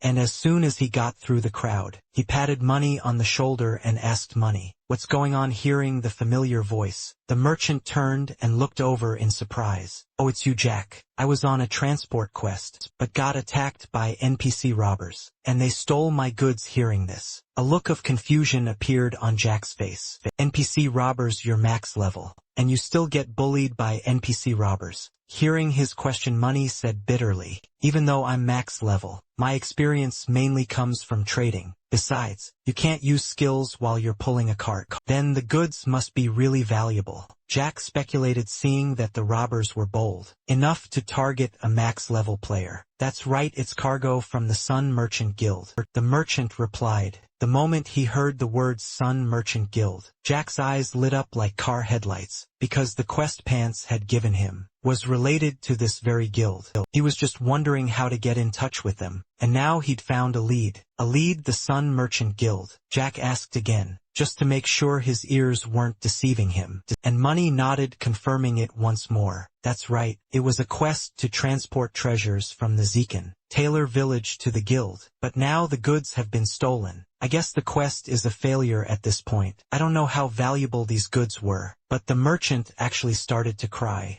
And with his principle of never doing anything that isn't profitable, Jack immediately stepped up and offered to help. So if I get those goods back, can you introduce me to the Sun Merchant Guild? He said with a bright smile, causing the merchant to stop crying. Jack, well, that's easy enough, but why? Well, I need to meet the master of the Sun Merchant Guild, but I don't know where they are. Besides, you helped me before, Jack explained, while the little guy, Jack at his side, saw that his master had something to do. Then just jump in and shout a few enthusiastic words. Alright then, just leave it to me, Jack declared, which made Money feel somewhat relieved. It would be great if you could help. After that, he began to explain in more detail to Jack. They're the Kietika bandit gang from the desert. Their hideout is in Pierce Gen. It's a desert region west of Talon Castle. I heard they supply materials to the Thought Rebels. Their levels are around 150 to 1 hour 60 minutes. It's going to be very difficult for you, he said worriedly. However,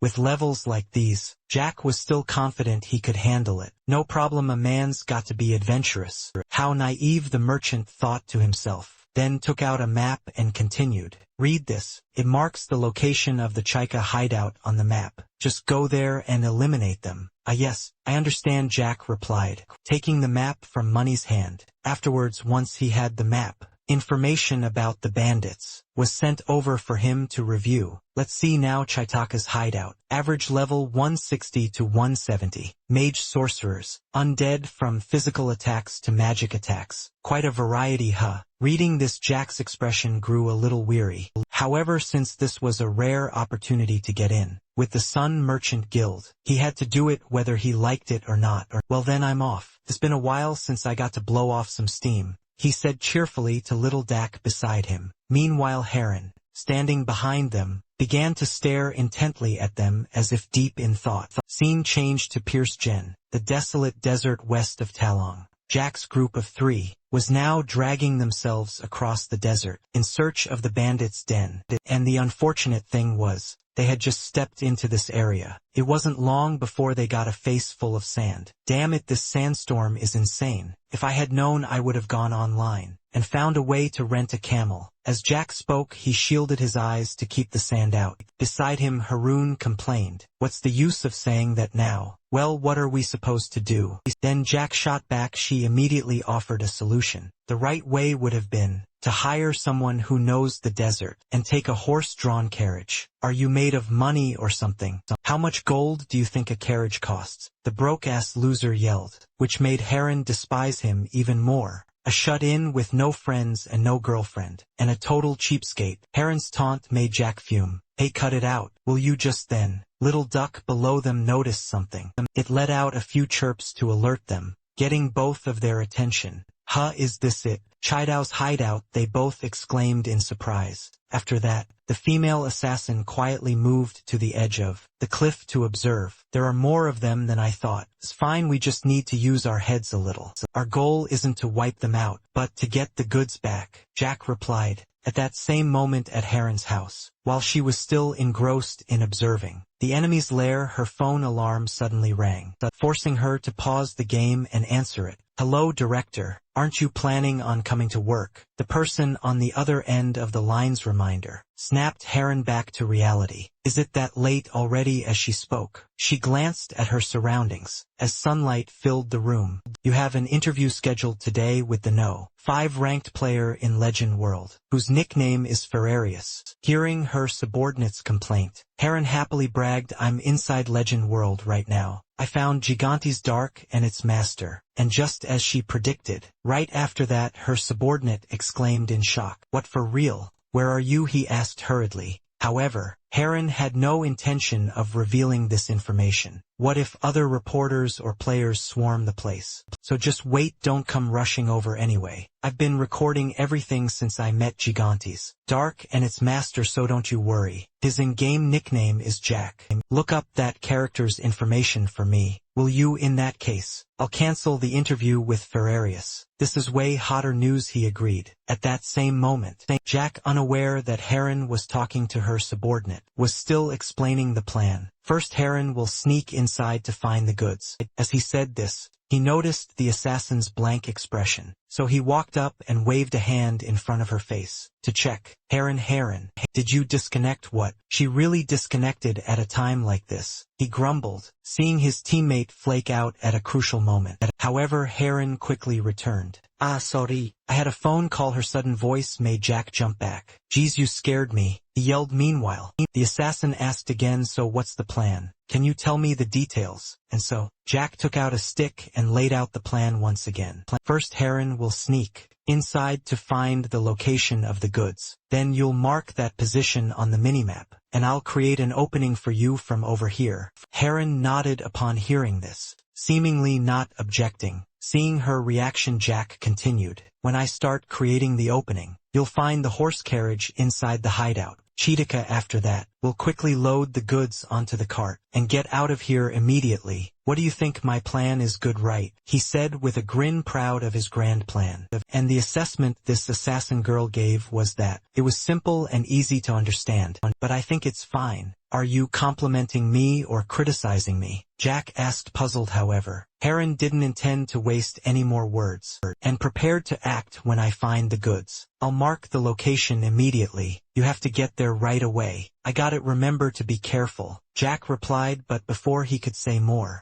Heron had already jumped down below. Her decisive action, without a single wasted movement, made the main character a little curious. I'm really curious. I wonder what she's like in real life. Right, Deck? Coo coo coo. The little guy chirped a few times as if agreeing. It's not like you know anything about the real world. Seeing it nod its head furiously, Jack dropped the subject next. He also watched Heron intently, as she moved silently below, muttering, "This is the first time I've ever seen an assassin act so stealthily. I wonder if she can pull it off." And as if to answer Jack's question, right at that moment, at an incredible speed, Heron circled around behind these two bandits, without making a single sound. Next she quickly took out two throwing daggers, and hurled them straight at both bandits, finishing them off in an instant, a combination of sniping and a fatal assassination. A one-shot kill. Jack marveled inwardly, seeing her swift and clean actions, and to prevent the other bandits from discovering them, Heron, like a seasoned pro, he quickly hid the bandits' bodies. However, the rustling sound from dragging them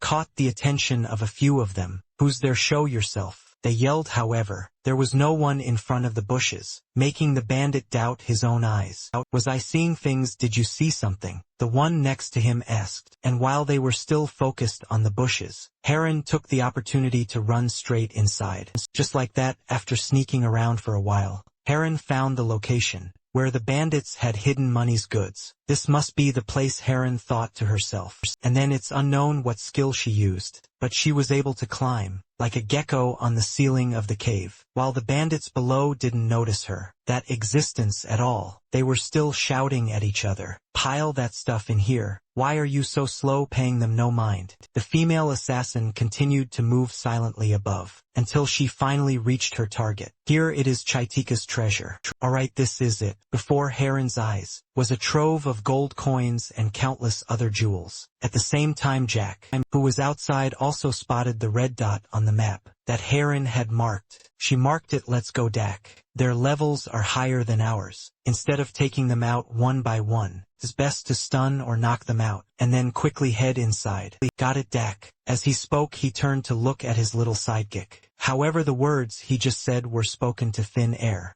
because somehow little Dak had vanished. "Oh God, Dak, where did you go?" Jack yelled, until he heard the sound of Dak down below. The clueless little guy hadn't bothered to listen to his master's plan, and had jumped straight down, to go all out against the bandits. And of course, with the commotion the little guy was making, he immediately attracted the attention of the guards. "Who's that?" As they spoke, the two of them drew their swords on high alert. "I'll just let Dak draw their attention like always, and I'll attack from behind," Jack thought to himself, increasing his speed. However, before Jack even had a chance to make a move, the little guy Eduk had already executed a charge, rushing forward like an arrow, and slamming straight into the two bandits. It sent them flying in opposite directions, while the little guy's master, Jack, could only stare wide-eyed, not understanding why. How did my sidekick suddenly get so strong? But before Jack could figure out why, the bandits who had been sent flying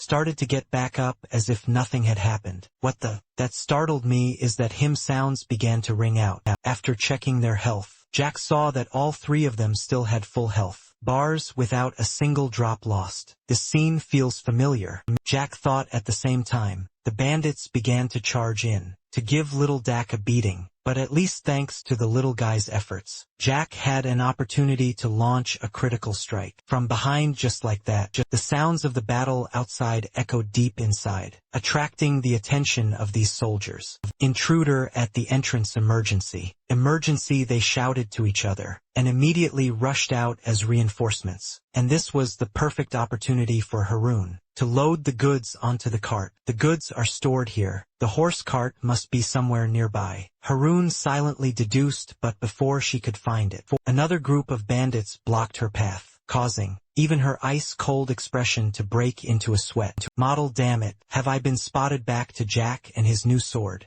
He was tearing through the bandits unstoppable. With a skill called Tempest, Jack was able to blow them all away. However, even after taking such a beating, not a single one of them has gone down. High-level mobs or something else. They haven't lost a sliver of health. Jack exclaimed just then. That idiot Dak started charging forward again, without paying any attention to his surroundings, making everyone's eyes pop. Ugh again, Jack said, fed up. Meanwhile, the moment the kid flew into the middle of the enemy formation, he immediately used his shield skill to knock them all away, and that's when Jack shouted and started to charge forward, back to Heron after the bandits spotted her. The whole mob rushed into attack, without a moment's hesitation. Knowing her class wasn't suited for group fights, Heron quickly pulled a grenade from her inventory. She threw it hard onto the ground, creating a thick cloud of smoke that obscured the bandits' vision. Taking advantage of the opportunity, while they were still fumbling around in the smoke, Heron silently approached them one by one, and took them out with incredible speed and efficiency. Back to Jack with Dax's help.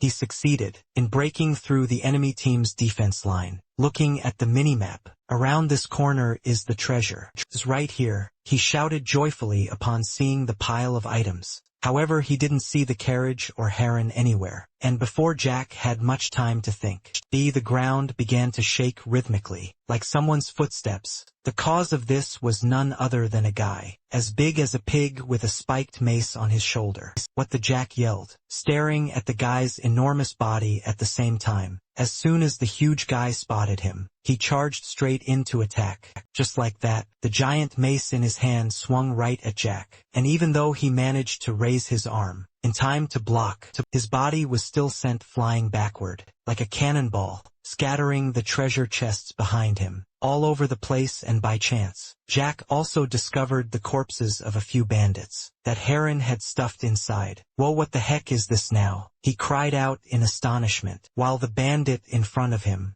started spouting some familiar lines. Who dares to lay eyes on our treasure? Hearing this, Jack, who was in front, quickly waved his hands in denial. It wasn't me. I have no intention of stealing the treasure. As he spoke, he also thought to himself, I haven't even beaten a regular Chaitaka monster yet, and now I've run into a boss. I'm dead for sure. Jack was hoping to negotiate a truce. However, things never go according to his plan, because just then that fearless, clueless kid Dak charged forward and rammed right into the big guy's leg, making him angry enough to kick the kid away, sending him smashing into the ceiling. Then he fell back down. Hey, are you okay? That looked painful, Jack said worriedly. But right after that, the kid stood up as if nothing had happened. In fact, a flash of anger appeared in Dak's eyes. You insolent brat, the bandit roared furiously. As for our hero Jack, seeing this, he had to give his little bro a thumbs up. Gotta admit, Dak is great at drawing aggro. Now's my chance to slip away, but I'm curious to see what effect Dak's new skill has on him. This nosy thought kept Jack in place. Meanwhile, the big guy didn't want to waste any more time, so he immediately hoisted his giant mace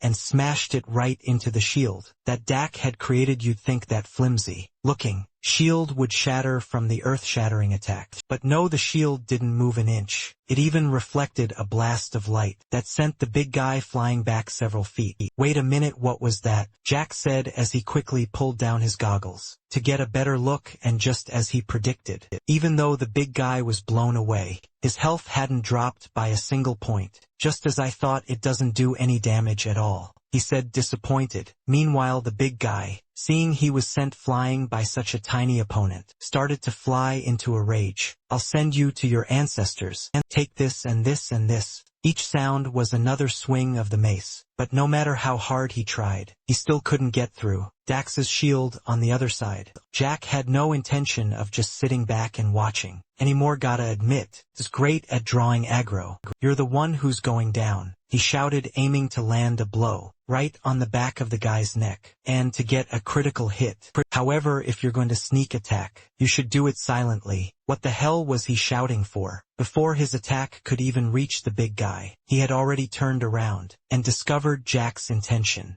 Just then, a carriage suddenly sped past in front of Jack. Move it. Along the way, Heron, who was driving, also used the carriage to ram the big guy aside. Jack took this opportunity to quickly load the goods onto the carriage to get ready to bolt. "What are you doing, not attacking what?" she cried out, confused, because she knew perfectly well that a normal ram from the carriage like that wouldn't be enough to take down that big guy. However, that greedy guy, Zack, was still more focused on the goods. He had to get the Sun Merchant Guild's merchandise back. First he started to explain, but behind him the fat bandit had regained his balance and was glaring at them with murderous eyes. "You bastards, I won't let you get away with this." Hearing his threatening voice, little Dak hurriedly chirped a warning to his master, but all that came out of his mouth was cuckoo, so Jack didn't understand a thing, and even thought the little guy was bothering him. "Hey Dax, stop messing around, don't be a crybaby." Back to Heron with her assassin instincts, she immediately sensed the danger from behind her, and instantly turned to shout a warning, "Danger." Hearing her, Jack finally paid attention,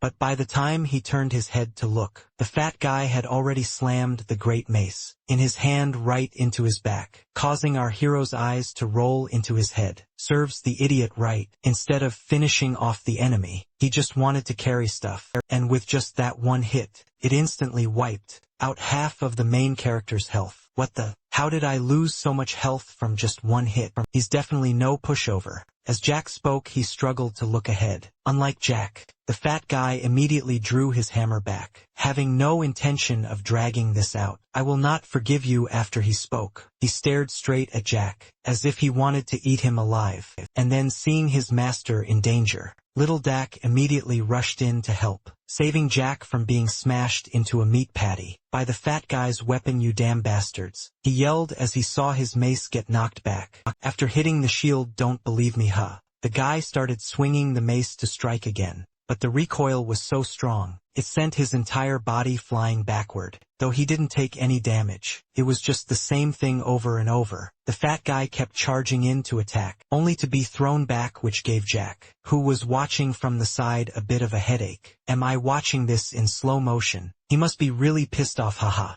Back to Heron. Seeing Jack just standing there like a statue, she immediately snapped at him. "You idiot, what are you standing there gawking for? Hurry up and get on the cart." "All right," Jack quickly replied, swiftly loading all the remaining goods onto the cart. After he was done, and our hero held out his hand and yelled, "Dad, quick!" Hearing the call, the little guy immediately knocked the fat guy far away, and quickly grabbed the arm of Jack, letting him pull him up. "Let's go." Seeing that everyone was on the cart, Heron started cracking the whip, making the horse-drawn carriage bolt forward like crazy. However, getting on the carriage didn't mean everyone was safe. The fat guy behind them had already taken out some kind of horn. "You bastards think you can escape." Finishing his sentence, he blew hard into the horn, as if to call for reinforcements. "What's that sound?" Jack asked with incredible stupidity, which really annoyed his teammate. At a time like this, what else could it be? He's obviously calling for reinforcements. "You're so stupid." Seeing that she was right,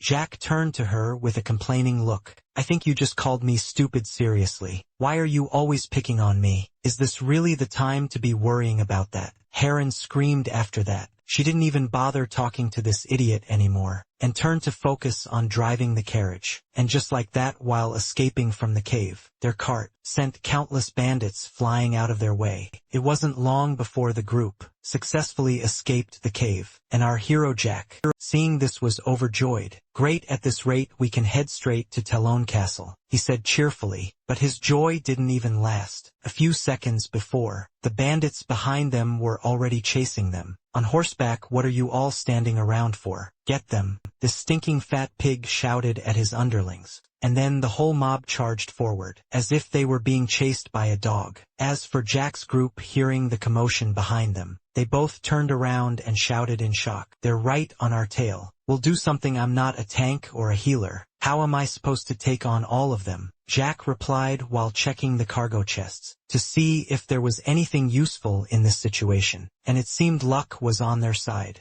Inside a cargo chest, Jack discovered a whole stash of explosives. "Well, they have these on the cart. They probably have explosives because they live in a cave." Heron explained. However, they had the items, but now there was no way to light them. How do I light this? He said while staring at the explosive in his hand. And before Jack could think of a way, little Dak, who was next to him, reached out and touched it. Right after that, who knows how the little guy did it. But the fuse was lit then, with Jack's help. Jack began to launch a continuous barrage of explosives, behind them sending the bandits flying like birds. "Whoa, that's stronger than I thought," Jack commented. Meanwhile, the remaining bandits, who weren't caught in the explosion, continued their relentless pursuit. "Don't stop, keep chasing them," a bandit yelled angrily. Seeing this, our main character didn't stop throwing explosives, either continuously behind them. At the same time, Talon Castle has appeared right in front of them. Hang in there, we're almost at Talon Castle. And just like that, hindered by the explosives, the bandits ultimately failed. They were stopped just before the two of them could run straight through the city gates. "The hero who defeated the rebels has returned. You have such a humble appearance, sir," the gate guards said cheerfully. This gave Jack a bit of a delusion. It seems his fame has increased, thanks to the rebel quest. So even the NPC guards' dialogue has changed, turning back to the bandits. Even though they were acting all tough and intimidating, they didn't dare attack the city. "Stop, halt the pursuit," the portly leader shouted. He then shot an icy glare at the two of them, Jack and Heron. It seems that guy's ID is Jack, and the one driving the carriage is Heron. "You little brats aren't even level 150 yet. You have the gall to attack our hideout. I'm not going to let you get away with this." The guy left them with a few empty threats, and quickly led his cronies away, before the city guards could turn around and wipe them out. Back to Jack. It was only at this moment that he could finally breathe a sigh of relief. Phew, that was too close. And it wasn't just him. Even the female assassin was secretly relieved, saying, "First, when we decided to charge into Kietika's hideout, I was a little worried we wouldn't be able to take them on." In response, Jack waved his hand to fan himself and replied, "I figured if I could land a critical hit, we might have been able to even the odds. But it didn't work out." Just then the merchant Money, realizing they had returned victorious, joyfully ran over and started tossing Jack in the air. "Jacko, thank you, thank you,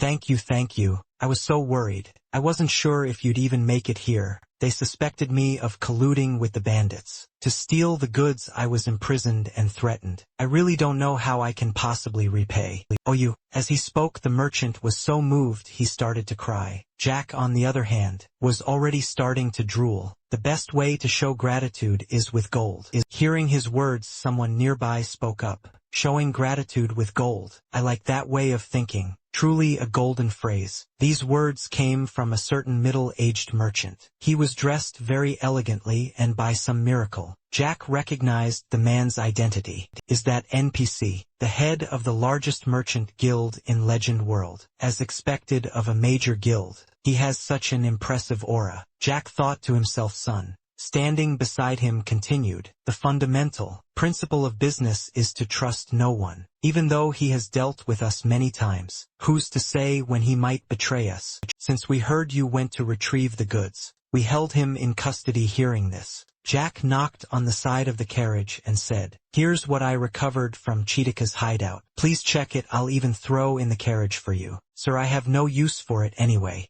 "I like you, kid. Go and check it," he called out to a subordinate behind him, and a few burly men quickly unloaded the crates to inspect them. "That crate of explosives isn't from the guild. I'm throwing that in as a gift, and I'm not the one who damaged that crate," Jack added with a laugh after a moment of inspection. The burly man held up a tattered roll of fabric and reported to his boss, "It's our merchandise. All right, the quantity is correct, but 2 rolls of silk are damaged." Hearing this, the merchant's son immediately took out an abacus and began to mutter, "Let's see, 2 damaged rolls of silk. I'll have to deduct that from the reward, won't I? What? I risk my life to get your merchandise back, and you're deducting from the reward," Jack shouted, but son didn't even turn to look at him, explaining calmly, "I only assigned the quest to transport the goods. Any losses that occurred during transport are your problem. I have no obligation to compensate you for them." Hearing this, Jack could no longer contain his anger. This is unbelievable. But before he could say another word, the merchant Money rushed to stop him from behind. It's all right, whatever the reward is.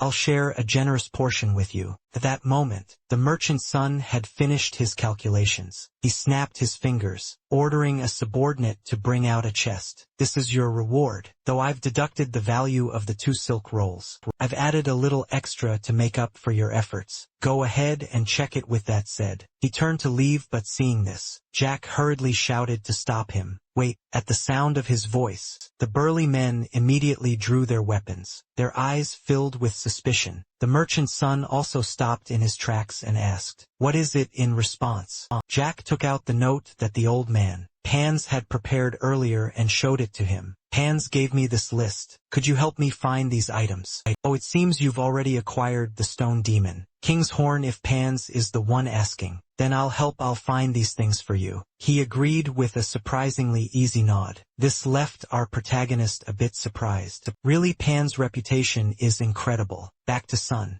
Before turning to leave, he added a word of advice. However, it will take some time. Come back after you've reached level 150. Or level 160 will do. After reaching that level, go to X-Men Port west of Talon Castle. Before he could finish his sentence, the man left immediately, leaving Jack and Money utterly baffled by this strange requirement. Finally, after a few seconds of being dazed, Jack turned to remind Money, "This is your quest item, so only you can open it." "Oh right," Money exclaimed, suddenly remembering as he was opening the chest. He added, "I'll give you 40 of my reward. In any case, I'm doing this quest mainly for the reputation." Hearing him say that, the general immediately pushed his luck. "Then how about 50? Give it a rest." The girl, Heron, scolded from the side when she saw him acting so pathetic. A moment later, several gold bars were revealed before the main character's eyes, making him drool uncontrollably. Thank you so much," Money said,